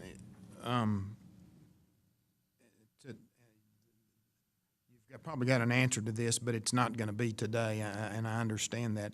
But should we take a look at the big picture of the different drought levels, the different multipliers that we would use on the incentivizing customers to use less? Is that something you should, at some point, in the next 90 to 120 days, come back to us with a revised plan or option, something like that? Is that something you would like to do? I was about to say, yes, sir. It's in our schedule to bring back kind of the overall picture of the drought levels, what our restrictions are in those different drought levels, how maybe those need to be evolved over time and watering practices and things like that.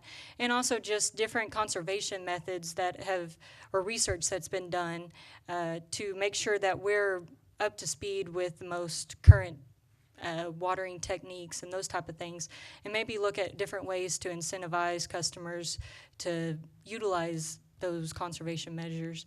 But bringing the drought plan back to you is something that we do want to do in the near future. And I can do it in the time frame that you talked about. My follow-up question to that, the calls that I have had about this, where does the data come from that is, and I guess it's mainly either on our website and or in the daily newspaper, of the amounts of available water? Is that the total, let's just say, capacity in those different reservoirs that is shown there? Because I think that's confusing to people. They think every single drop of that water is available, when in fact I don't think it is, because of being able to get, at some point we can't get it out of those reservoirs. So, for example, with Lake Ivy, there's a certain level that the pumps are set at, that they have, CRMWD has the capability of pumping. There will be a dead pool storage to Lake Ivy that is inaccessible from pumping. So there will be a volume of water that remains in Ivy, theoretically, that we cannot pump. So yes, the volumes that come out with the daily lake level report, or those that are shown in the paper, are the 100% capacity. Well, they're not at 100% full, but at 7%, it's everything. It's the total volume, not just to the minimum pumping levels. Are there regulatory requirements that cause us or mandate us to use those numbers as opposed to really only that which is accessible to us? I don't think that there is regulatory requirements. It'd just be an operational I'm just wondering if that might be a clearer picture for people, because they, people can do math and they say, oh, well, you've got more water than what, because look here, you add this up and do the math and it comes out to more than 25 months. So I'm wondering if there might need to be some. I think the biggest driver in just taking up what our current supplies are and dividing that by our annual usage is that you don't take into account the evaporation rates for those reservoirs, which is significant at 5.5 feet a year. So a large volume of water is just going up into the air. Okay, thank you. Would you go back to the first screen where you show the percentages? There. So when you say 15%, it's 15% of what? The total volume capacity of Lake Ivy. So 82,000 acre feet is 15% of the, if it were 100% full of Lake Ivy. So that 15% is the maximum capacity of the entire lake. But as I said, our contract with CRMWD is only for 16.54% of that volume of Ivy. But what are we actually pulling out? Roughly 16 to 17 million gallons of water a day right now. I don't have annual totals with me right now. Harry, did you have a comment or question? I guess as the citizens are watching and trying to figure out what we're going to do up here, I think some of the concern that I've heard lately is okay, what are we doing to find other water sources? I mean, if we're reaching a spot where we're going to run out of water within the next 2 years, what are we doing to do that? So I think they need to understand that we are pursuing other water sources, other things that we can do to ensure water supply for the citizens of San Angelo. And I think somebody needs to say that, so that's why I did while we're watching it. All right, Lucy, I think you had a question. Yes, Allison, I wanted to ask you back to that 5% increase. I think that's what a lot of people are going to be really interested in, is finding out how our water bills are going to be going up. So I have some rates in front of me that I can look at. So this 3,000 to 5,000 gallon rate, currently the per thousand rate is $4.81. Going into drought level 1, that'll be $5.05. 481 to 505. 23 cents. There's a lot of it, you know, we can say it's watering and everything, but a lot of it is household also that. And that's why I say the 3,000 to 5,000 gallons, and even in the 6 to 15, I can give you those because that's going to be where the bulk of the usage is. So the current rate from the 6,000 to 15,000 gallons is $5.62. Under drought level 1, that would go to $5.90. Thank you, Allison. Citizens also need to understand that if they're using less than 3,000 gallons, their water bill is not going to go up. Under 2,000 gallons. I had a lady call me, she was on fixed income, and she said, I don't want this 5%. And I asked her, I said, how much do you use? And she said, she was very graphic. She said she used a 5-gallon bucket to shower in. But at the bottom line is that I told her, I said, if you use less than 3,000 gallons, your water bill is not going to go up. So I said, most people, unless you're watering outside, if you're an individual or maybe even a couple, are probably not going to get in to much more than that 2,500 to 3,000 gallons a month. What happens between 2,000 and 3,000? Because this goes 0 to 2,000, it says 3,000 to 5,000. So there's a lot of holes there in terms of usage. What happens in those holes? So we bill on the 1,000 gallon. So if you use 2,500 gallons exactly in a month, your bill for that month is going to be billed at 2,000 gallons. And then the 500 that remains would roll over to the next month. So we bill on the 1,000 gallon mark. We do not bill into the hundreds or tens. So it rolls over to the next month? Yes, ma'am. So then it could be 3,000.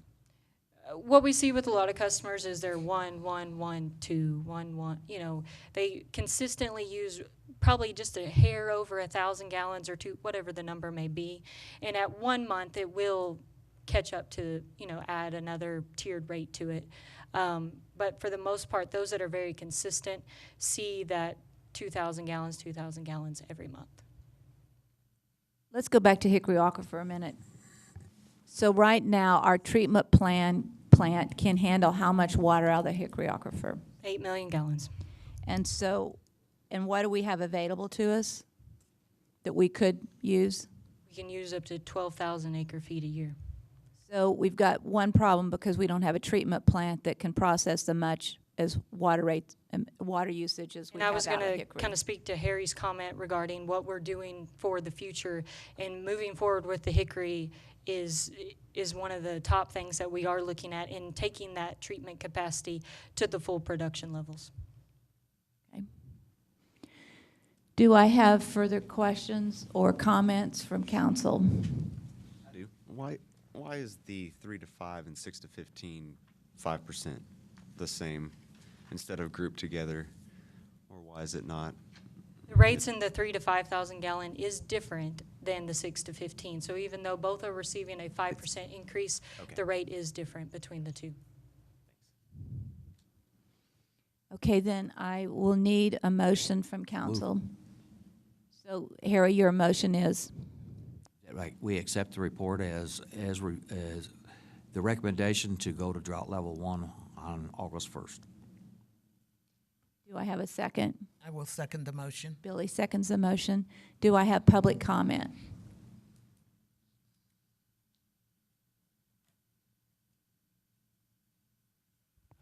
Steve Hampton.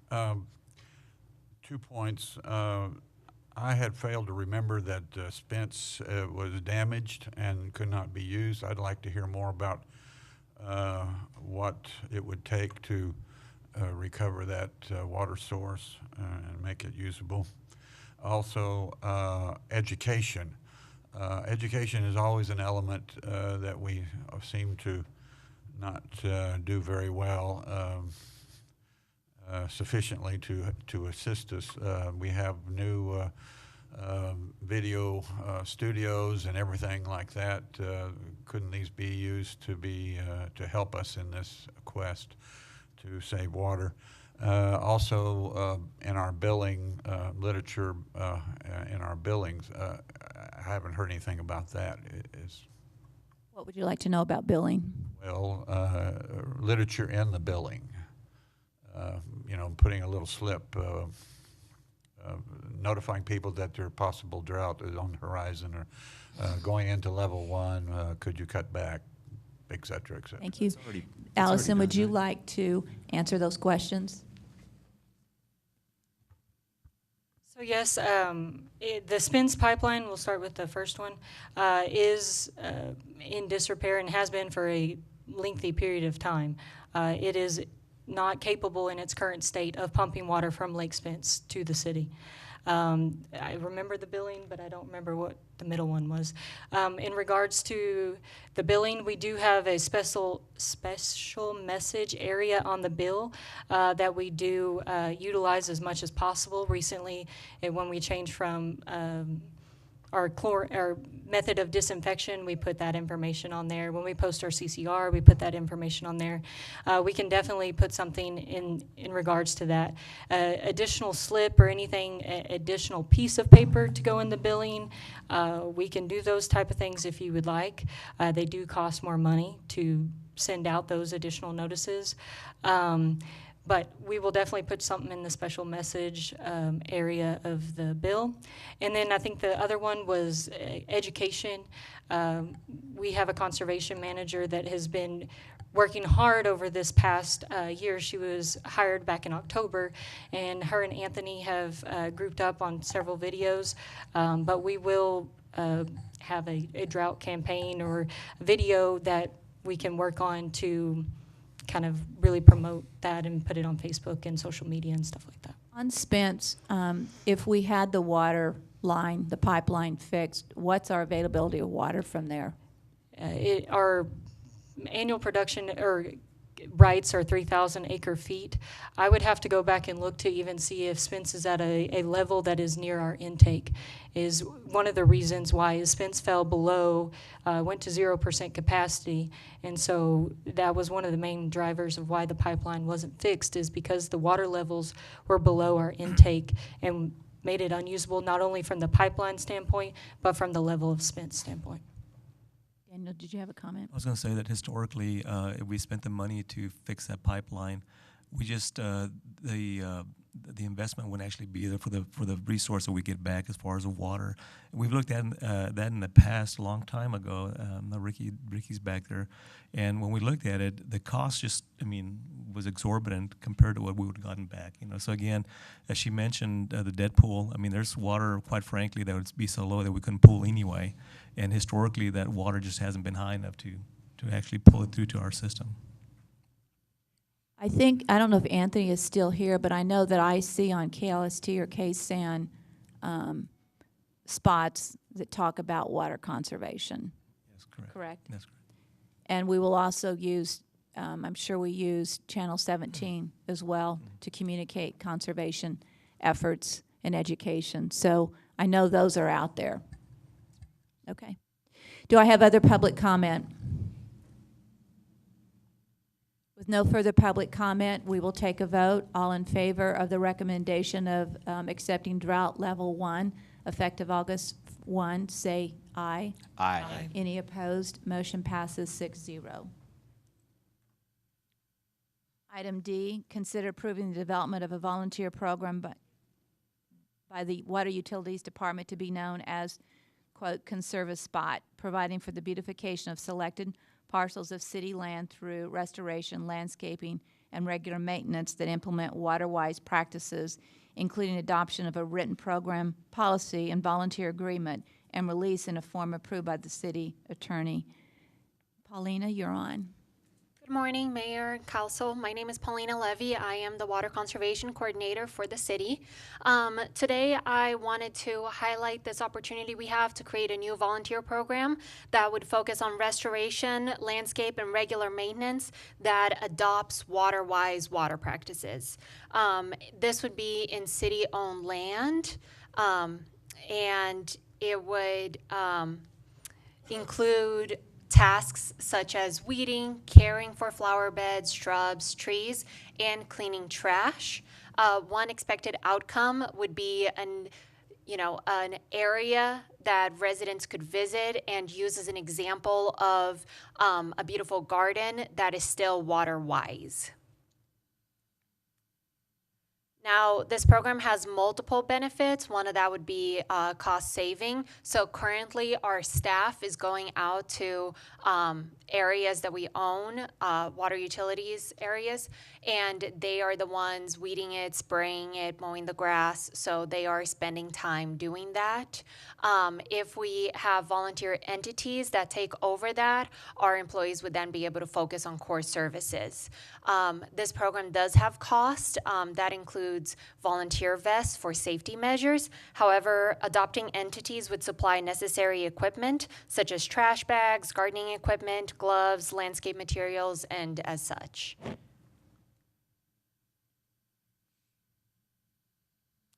So the reason we brought up this program was because we actually have a volunteer entity that is interested in doing such work. And we have proposed the Bluffs water tank on FM 2288. So that area was actually originally maintained to be an example of water conservation practices that would also encourage water conservation. However, over the years, it has been neglected because, again, our staff time has been cut and we have just been doing the bare minimum there. This area is open for the public, and so it really is a great opportunity for volunteers to take over, help us keep up with the maintenance of it, create this example of water conservation. And if the program is successful, it has the potential to spread to other areas. I know that we have an Adopt a Spot program that the last time I saw it on TV, we had 18 areas that were not adopted. So I know that that program is suffering from people signing up to do it. I think in this one you have a specific group that's willing to do it. But I can't imagine that Conserve a Spot program is going to grow in any kind of great level. But I think if we've got a group who's willing to do this water tank area, that is a great benefit to the city. So do I have any questions or comments from council? All right, so with that, do I have a motion to accept this program? So moved. Any public comment? With no public comment, we'll take a vote. All in favor of the Conserve a Spot, say aye. Aye. Any opposed? Motion passes 6-0. Item E, second reading and adoption of an ordinance amending Chapter 10, Traffic Control Article 10.03, Operation of Motor Vehicles, Section 10.03.035, Lake Nasworthy and Twin Buttes, by amending the speed limit on a portion of Camper Road around Spring Creek Marina from 20 miles per hour to 10 miles per hour. Carl? Yes, this is the second reading for proposed ordinance to change the speed limit just at the section of Camper Road around Spring Creek Marina from 20 miles per hour to 10 miles per hour. Primary reason being safety, congestion of the campers, the narrow road, people crossing the street, the road for reasons at the lake. The board did recommend approval, and staff recommends approval. This shows the section again.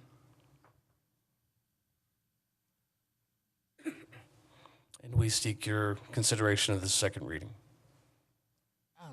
Yes, Billy? I would just like to make a comment. Since this was presented the first time, I've tried to drive 10 miles an hour.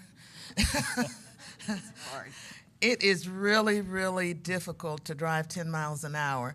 But I do respect that the people that use that are recommending that we go, forward, with approving this.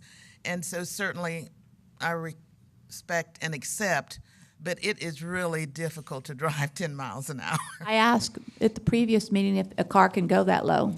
Very well, it sputters and it just, I mean. Unusual. Oh, I have a Lucy, please. My comment is still the same. I would still say that there is no need to decrease the speed limit from 20 to 10. I mean, as it is in our residential area, it's 30. And so the way I see it, when it is congested out there, people are already taking the initiative of going slower anyway. If there's car to car, bumper to bumper, they're gonna go down on their speed. So it's not like they're gonna need a speed limit to tell them, hey, y'all need to go slower. It's just normal. What I'm saying is that when it's not congested, people need to go 20 miles an hour when there's not a lot of people at the park. So that is my whole thing about why I'm not gonna vote for it to go from 20 to 10. Lane, do you have a comment? Tommy? No, ma'am. I'd move approval, Mayor. Tommy moves approval. Is there a second? Second. Oh, yes, sorry, yes. All right, is there public comment?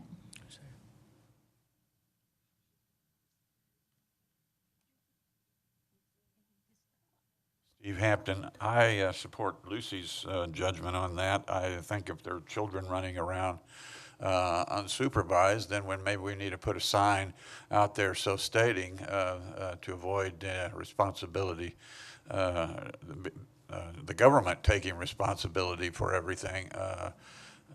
If there's somebody if they're running behind people who are trying to back up, then you put a sign, you need a ground walker, like the military and telephone companies are prone to do.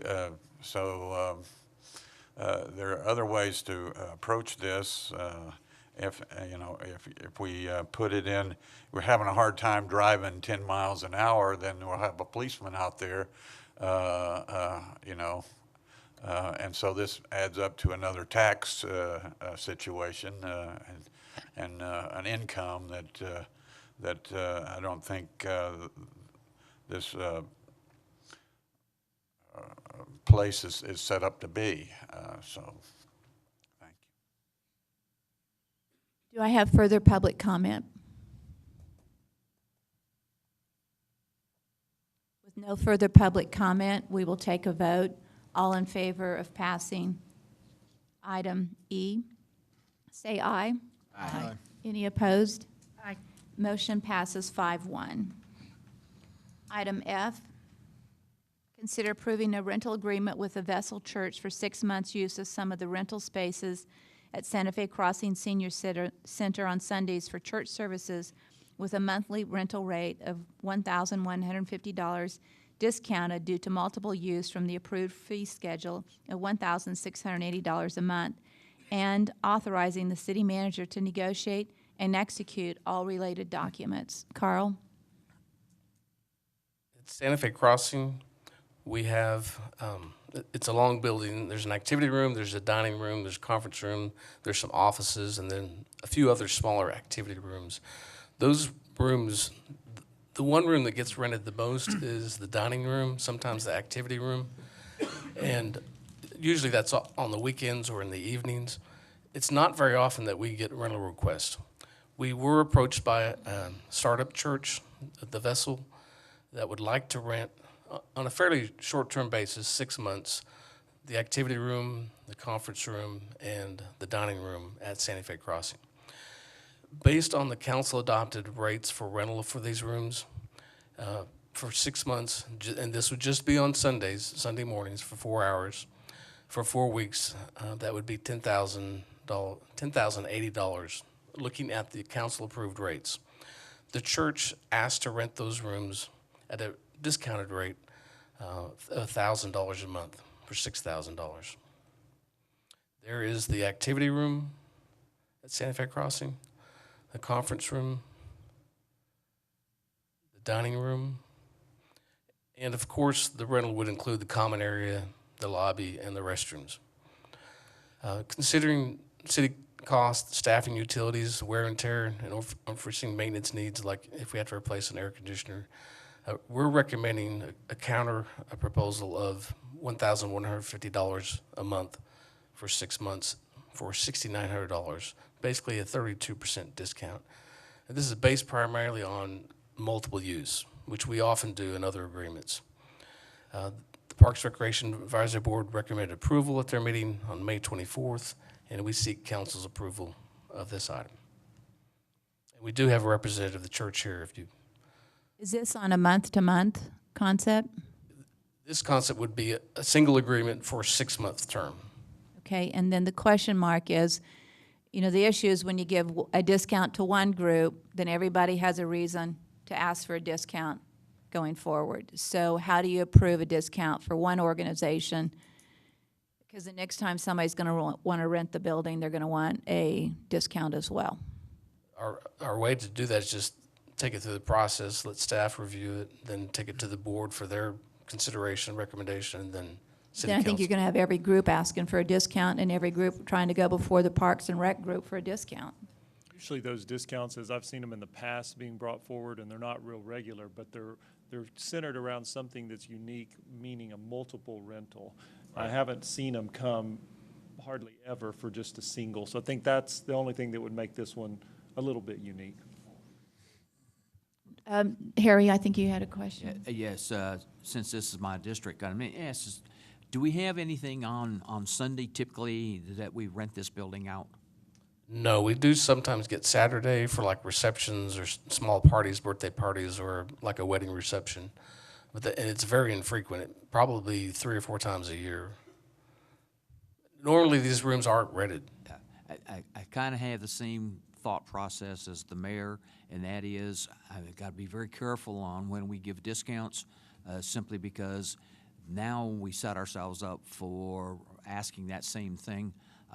I like the idea of renting it out consistently for 6 months. We know we've got some income coming in, as long as we're covering costs.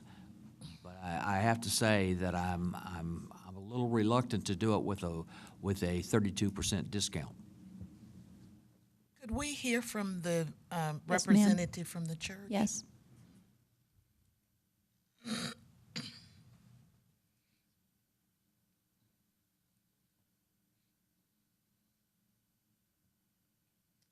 morning. My name is Justin Smith, and we are looking to plant a new church in San Angelo, hopefully in September. We'd like to get into the building on August 5th, and so that's why we're trying to get through these. As far as why we're asking for this, it's the same concept you mentioned. It's a building that is not being used on those days that we can aid the city in hopefully covering some extra costs. This should cover all of those costs. And our goal long-term is to be a good a partnership there that can really benefit in other ways as well, so that hopefully as we grow into hopefully a larger church, members would begin to volunteer there, individuals would begin to build relationships there, and then where it goes from there, we really don't know past that 6-month mark. If we're growing and increasing, potentially looking to rent more and increase these rates when we can actually pay for it. But at the beginning stages, we're finding it difficult to find anywhere in San Angelo to really provide a quality atmosphere, I guess, at a decent price. And so that's why we're asking for the rates that we're asking at. The long-term use, the consistent cash flow for the Senior Event Center, and hopefully long-term partnership with volunteers and other things. So. Do I have questions from council or comments? I'm just thinking that since you proposed $900 less than what Carl and his group are recommending, is that you can't afford to pay more at this point in time because Yes, of ma'am. the startup and all? Right, we've got a lot of costs going into the beginning of the church. So hopefully after 6 months, we're more self-sustaining. We've got more individuals giving to the organization. But right now we have a church that is willing to back us $1,000 a month that would cover this. And then we've got not a number. We've got a few individuals that are already giving to the church that can help offset some of these other things. But then we've also got staffing and any number of ministry expenses that go into that. So yes, we've got somebody to cover $1,000. We could still do $1,150. Okay. Much past that, I'd have to really start talking and figuring out if we could or not. Okay, all right. Well, I certainly do appreciate all of the comments that have been made. I think they've been right on track, that if we make an exception here, then somebody else is definitely going to come forward looking for exceptions. But I guess I'm with Carl saying we would look at each one of those situations individually and make a decision at that time rather than just carte blanche.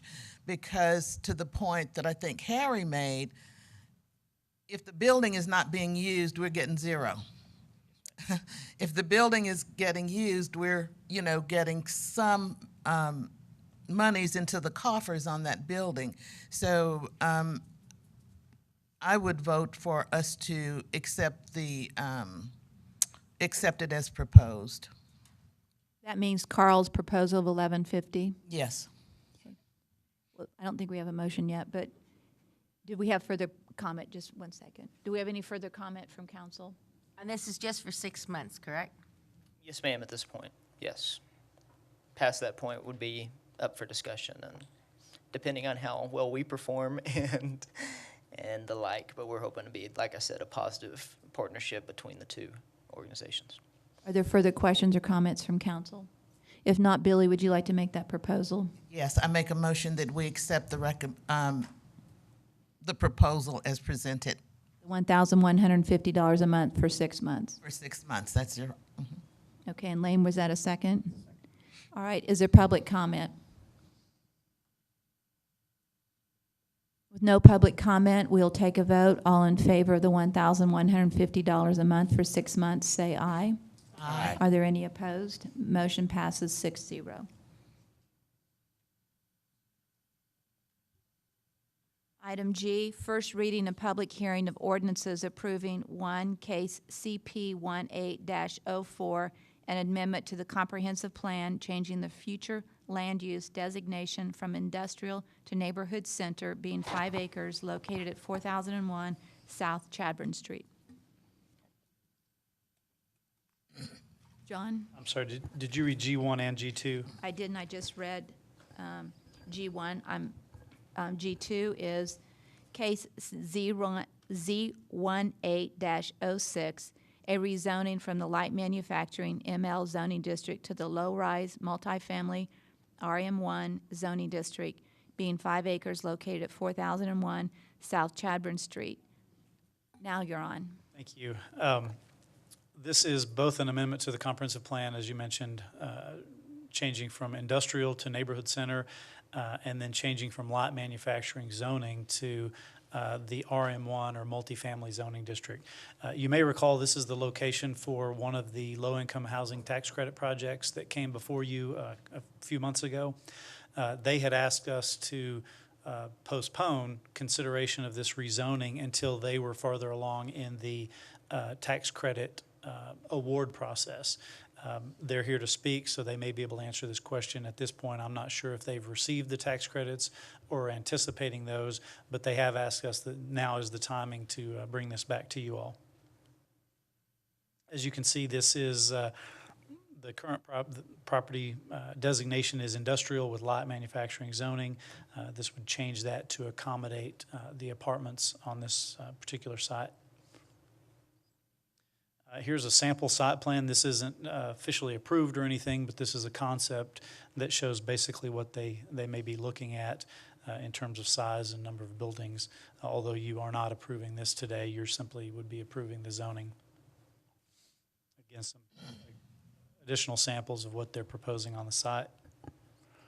We did send out our notifications. We received 0 in favor, 1 in opposition. Just a concern about apartments and increased people and traffic and perhaps affecting property values of the surrounding manufacturing zones. This does come to you with a recommendation of approval from staff as well as the Planning Commission. I'd be happy to answer any questions. I would think changing it from industrial to neighborhood center would improve the district. That's our recommendation, of course. Okay. So do I have questions or comments from council? I know this is a project that we have selected as the tax credit project earlier, and this was the land at that point in time they had said that they would build this project. So this is actually part of that decision-making. So Mayor, I'd move approval of okay. items 1 and 2, G Ready? 1 and 2. Right. Second. Do we have public comment?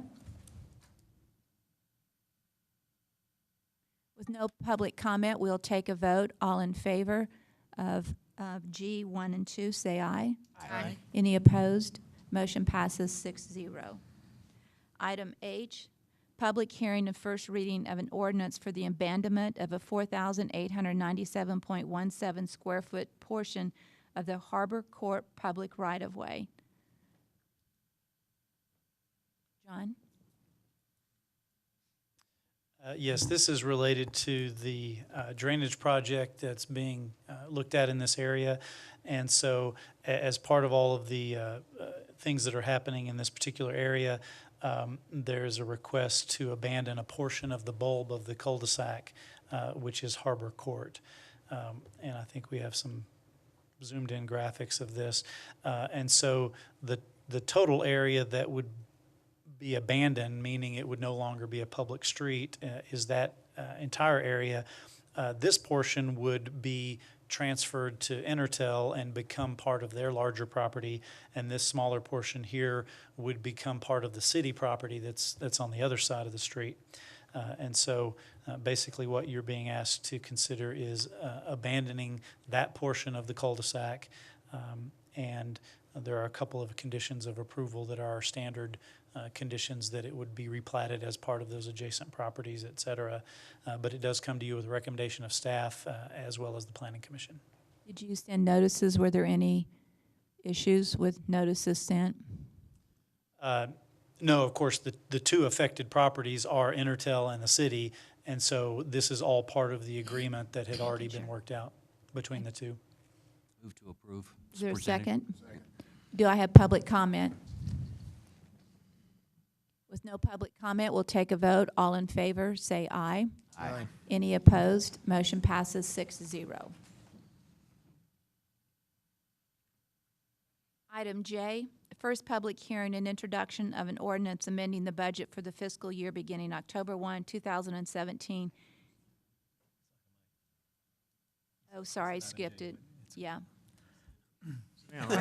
Sit down, Rick. You're off. Sit back down. I won't take it personal. I marked it off already. I'm trying to get us through this meeting fast. I like that.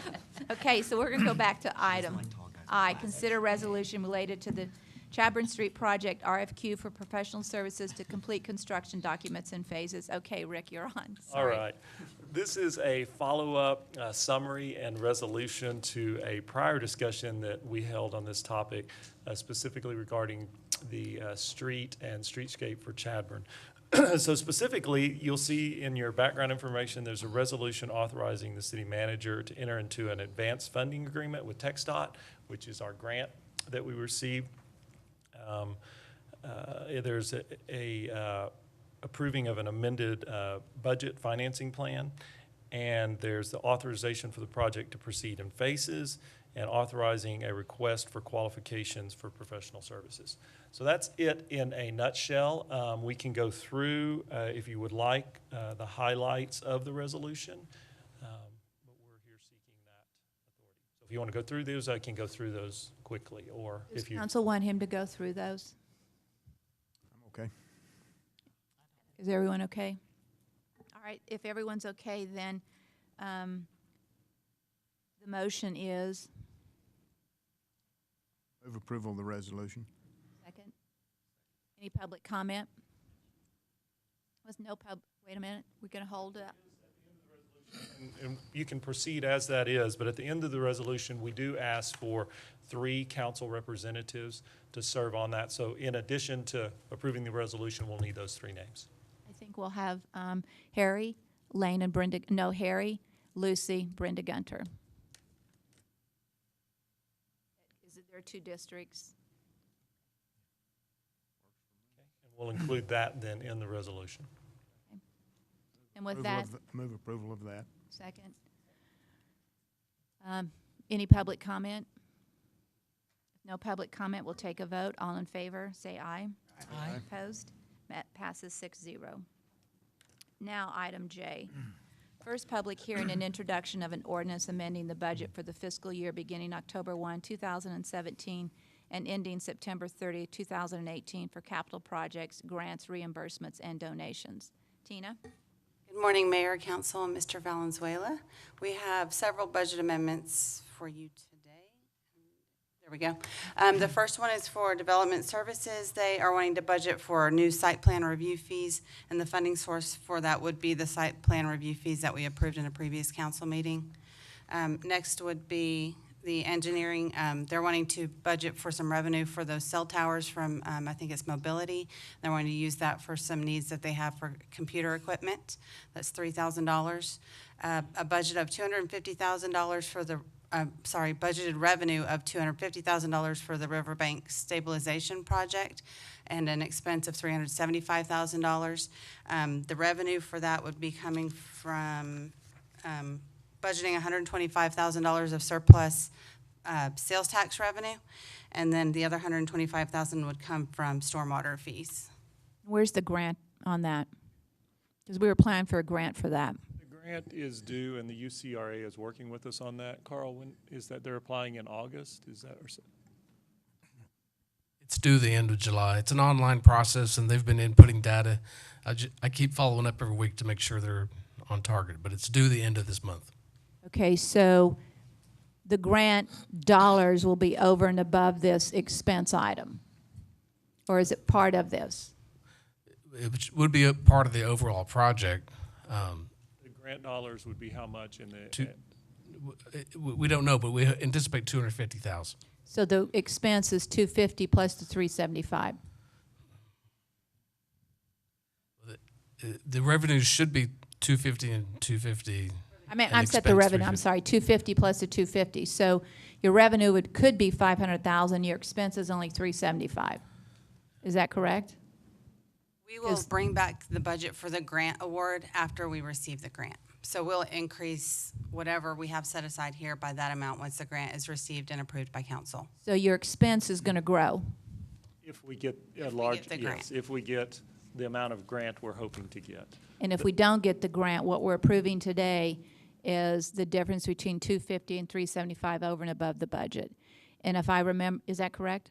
That's what this says, but you're saying you'll bring back this expense regardless, right? And so that $375 may go down if we don't get the grant. I expect we would bring back the concept in general when we ask council to approve the grant award, and then at that time we can true up any budget discrepancies or differences at that time. Well, what I want to make sure we go back and re-review is the following: is we made a decision as a council when we toured this riverbank area and found some really, really bad areas, and we said then we need to find the money to make this happen, and we gave that direction then. I'm assuming you've gone back and looked at those areas that were in really bad shape, and this is inclusive in the expense item, those areas that are really bad. This item is really focused on yes, doing those items and others, but the only source of funding of revenue that was identified was the $250. That's all Tina has identified at this point. So I think that we could address. That's the budgeted amounts. I believe the purpose of the budget amendment at this time is to, for the purpose of the application of the grant, to show that we do have a local match set aside, and so that they can then award us the grant, because we have to prove that we have the local match before they'll do that. I believe that's the purpose of bringing this right now. Which is fine. It just, we've had a discussion about this riverbank stabilization, and I want to know what we're covering, what we're not covering, because there was those really bad areas, and I need to know if the numbers that you're projecting are inclusive of correcting some of those really, really bad areas. There were two really bad areas that we looked at, and this project would include that. So these are based on, a $500,000 project, $250 from the city and $250 from the grant. If that does not happen, we don't get the grant, we will be coming back to you saying, hey, we didn't get the grant. You have budgeted in revenue $250. We'd like to try for other grant dollars, or we'd like to proceed with stabilizing those locations with our in-house dollars and giving that plan to you at that time. But you're asking us today to approve $375. No, ma'am. I'm sorry. The $375 is kind of doubling up. It's showing the transfer out of stormwater, and it's also showing the transfer into this project fund. So it's really the expense budget. It should be We're not $250. approving more money. We're just approving moving it from point A to point B. That's correct. Okay, we just need to be clear on that. Yes, We're ma'am. not We're moving approving it. additional dollars at this point. We're only approving moving money Moving a budgeted expenditure. from one Yes. area to the other. Yes, ma'am. Is council clear on that? Okay. With that, is there further presentation here? Yes, ma'am. Several, 15 total budget amendments today. The next one is to budget for a reimbursement received with the indigent cremation. And then we have an airport roof repair, a total expense of $60,000 there. Part of that is for a roof repair on one of the hangars out at the airport, and the other part is for legal expenses with the Templeton project. So we're proposing to budget an expense of $60,829. And then we receive a wellness incentive from Aetna every year in the Wait amount a of. minute, go back to the airport roof Yes, repair. ma'am. The budget currently has, go back through that. I don't think that was clear. Okay. So we're budgeting for an airport roof repair. And that's not on one one in of the the budget right hangars. now. That's correct. There's no So- budget for the roof repair. Right, yes, ma'am. And so Mayor, we're that- proposing, That's not just a repair, that's a complete new roof. Okay, so airport roof On one of the, replacement, not on one of the repair. facilities that's out there. And then that's 3/4 of that. The other is legal expense. Okay, so, And once again, she's using a source from another fund, so she's showing the expense twice, once for transfer and then once for expenditure for the project. And that's why you see the expense double the revenue. there's no new expense for the budget. we are proposing to use It fund is- balance from Fund 502 to cover these expenses because the Fund 220, which is the airport operating fund, cannot What's fund balance absorb 502? capital projects. Okay, so we have fund balance in there that you're gonna use part of that money to fund this. Yes, ma'am. Will that be, I'm sorry, Mayor, may I? Yes, you may. Would that be asterisk somewhere, that that's what's happening? Because if you just look at this, it looks like we're gonna have twice the expense. And no money. Exactly, so I mean. That is a good Just- question, and it is a difficulty because it was a revenue in a previous year, or it was cost savings in a previous year, so it closed the fund balance. It's an equity, it's an equity account. And so the revenue or the cost savings occurred in a previous year, and so that money stays in that fund, not to be budgeted to be used. And so what she's saying is, in that fund, there are these savings or additional revenues which were not spent that have accumulated, and now you're making those available. The way you make them available is you budget them for expenditure. We needed that clarification, thank you. And where Right, you'll that's- see that is in your blue book that you receive monthly, you'll see that decrease from one month to the next in that fund balance in Fund 502. Will I see a note? Because there isn't. Jog my memory that that's what's going on? It was moved from one That account it to was another. moved from 502 to, Tina, I guess There what- will be account lines in there that show transfers in Okay, and all transfers right. out in the relative And I would funds. also suggest, to simplify the process in the future, when you present a budget amendment, that you do explain that on these line items specifically, okay? So that way the city council members are That aware. information is in the background memo. Yeah, as far Yeah, as the but summary. this is a public meeting, so we Yes. need to Yeah. make sure the public, Okay. we're having these discussions and it's clear. Sure. Put Billy's name in there if you say, say Billy's note, so we'll know exactly what it is. yes. And to keep Note to the Billy. mayor from asking so many questions. Okay. But it's not clear when you just look at it like this. Yes, and it's ma'am. not. Understood. We'll make that more clear in the future. So for the next item we have on there is the wellness incentive that we receive from Aetna each year, and our Human Resources Department uses that for incentive programs for our employees. Next up is the Coliseum LED lighting reimbursement. That's a reimbursement from the San Angelo Stock Show and Rodeo Association for partial payment of that expense, budgeting for both the revenue and the expense there. Next up is Fort Concho capital needs. Again, we are transferring money out of the state office building fund and into Fort Concho fund to pay for some needs at Fort Concho. So you'll see that revenue and expense being budgeted in the Fort Concho fund. And then we have service line water royalties. That's part of our neighborhood and family services where we receive that royalty from the warranties that our water customers are able to purchase. We receive those royalties, and then they budget to help with emergency repairs and things like that, and unexpected expenses. And finally, the home buyer funds reimbursement, and that was due, I believe, to the sale of a home, and yes, to budget to account for repaid funds from a buyer who sold their home before the 5-year period was up. Passenger facility charge, this is our local match from the grant, for the grants that we have coming up that we will also be budgeting for. This comes from the passenger facility fund into the grant fund as our local match for those grants of $192,000. We have budget amendments for the airport master plan grant and the airport rehabilitation grants in the amounts of $825,000 and $1,095,000 for those grants. We had a citizen contribution for our spay-neuter assistance program, and so we'll budget for that as a designated revenue source that can be used for that program. And then finally, we have the industrial park improvements grant for the Costa DC project at the industrial park of $1.25 million. You had the expense and the grant matched it. Right? Pardon me? The expense was $1,250,000 and the grant was the $1,250,000, so it netted out zero. This is our local match for that grant. Okay, because when you look at it this way, it looks as if Oh, no, we had this an is the grant expense. fund, I'm sorry. This is budgeting for the grant. Okay, do I have questions from council or comments? Move to approve as presented. Second. Any public comments on this item?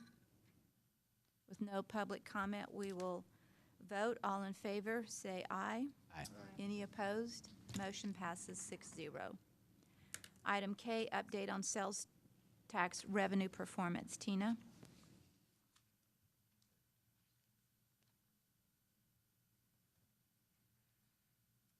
Sales tax was up in July, 13.77% in comparison with the same month in last year. Our collections for July were $210,000 over what we had budgeted for that month, and we are over budget for revenue year-to-date at $1.3 million. And you have the slides that show them. We did not receive industry information yet, so I'll present both of those next month when I report on sales tax. Okay, thank you very much, All right. Tina. Thank you. At this point, we will move into our closed session. We will be gone for about An hour and 15 minutes, maybe? hour and a half. We'll be back in an hour and a half. Oh, you got to read that. Oh, I'm going to, read it. Executive session under the provision of Government Code Title V, Open Government Ethics, Subtitle A, Open Government, Chapter 551, Open Meetings, Subchapter D, Exceptions to Requirement that meetings be open under the following sections. Section A, 551.072, deliberations about real property regarding 1, city farm leases, and 2, Block 15, Angelo Heights Edition, and 3, 703 South Chadbourn. And B, Section 551.071, 2, consult with attorney when the governmental body seeks the advice of its attorney on a matter in which the duty of the attorney to the governmental body under the Texas disciplinary rules of professional conduct of the State Bar of Texas clearly conflicts with this chapter regarding 1, water rights and contracts for Lake Nasworthy, and 2, operational agreement for the Santa Fe Golf Course. With that, we will close for closed session. Call the meeting back to order at 12:37 p.m. We will move on to, there's no announcements from the closed session, so we will move on to item 9, follow-up and administrative issues, which was to discuss anything in executive session, which there is nothing. And item B, we are moving off the agenda. It will not be up for conversation today. So we'll move on to item C, announcements and consideration of future agenda items. Are there any? If there are none, I will ask for a motion for adjournment. If we adjourn. Second? All approve? All Aye. vote yes? Of course, it passes. Meeting adjourned at 12:37 as well.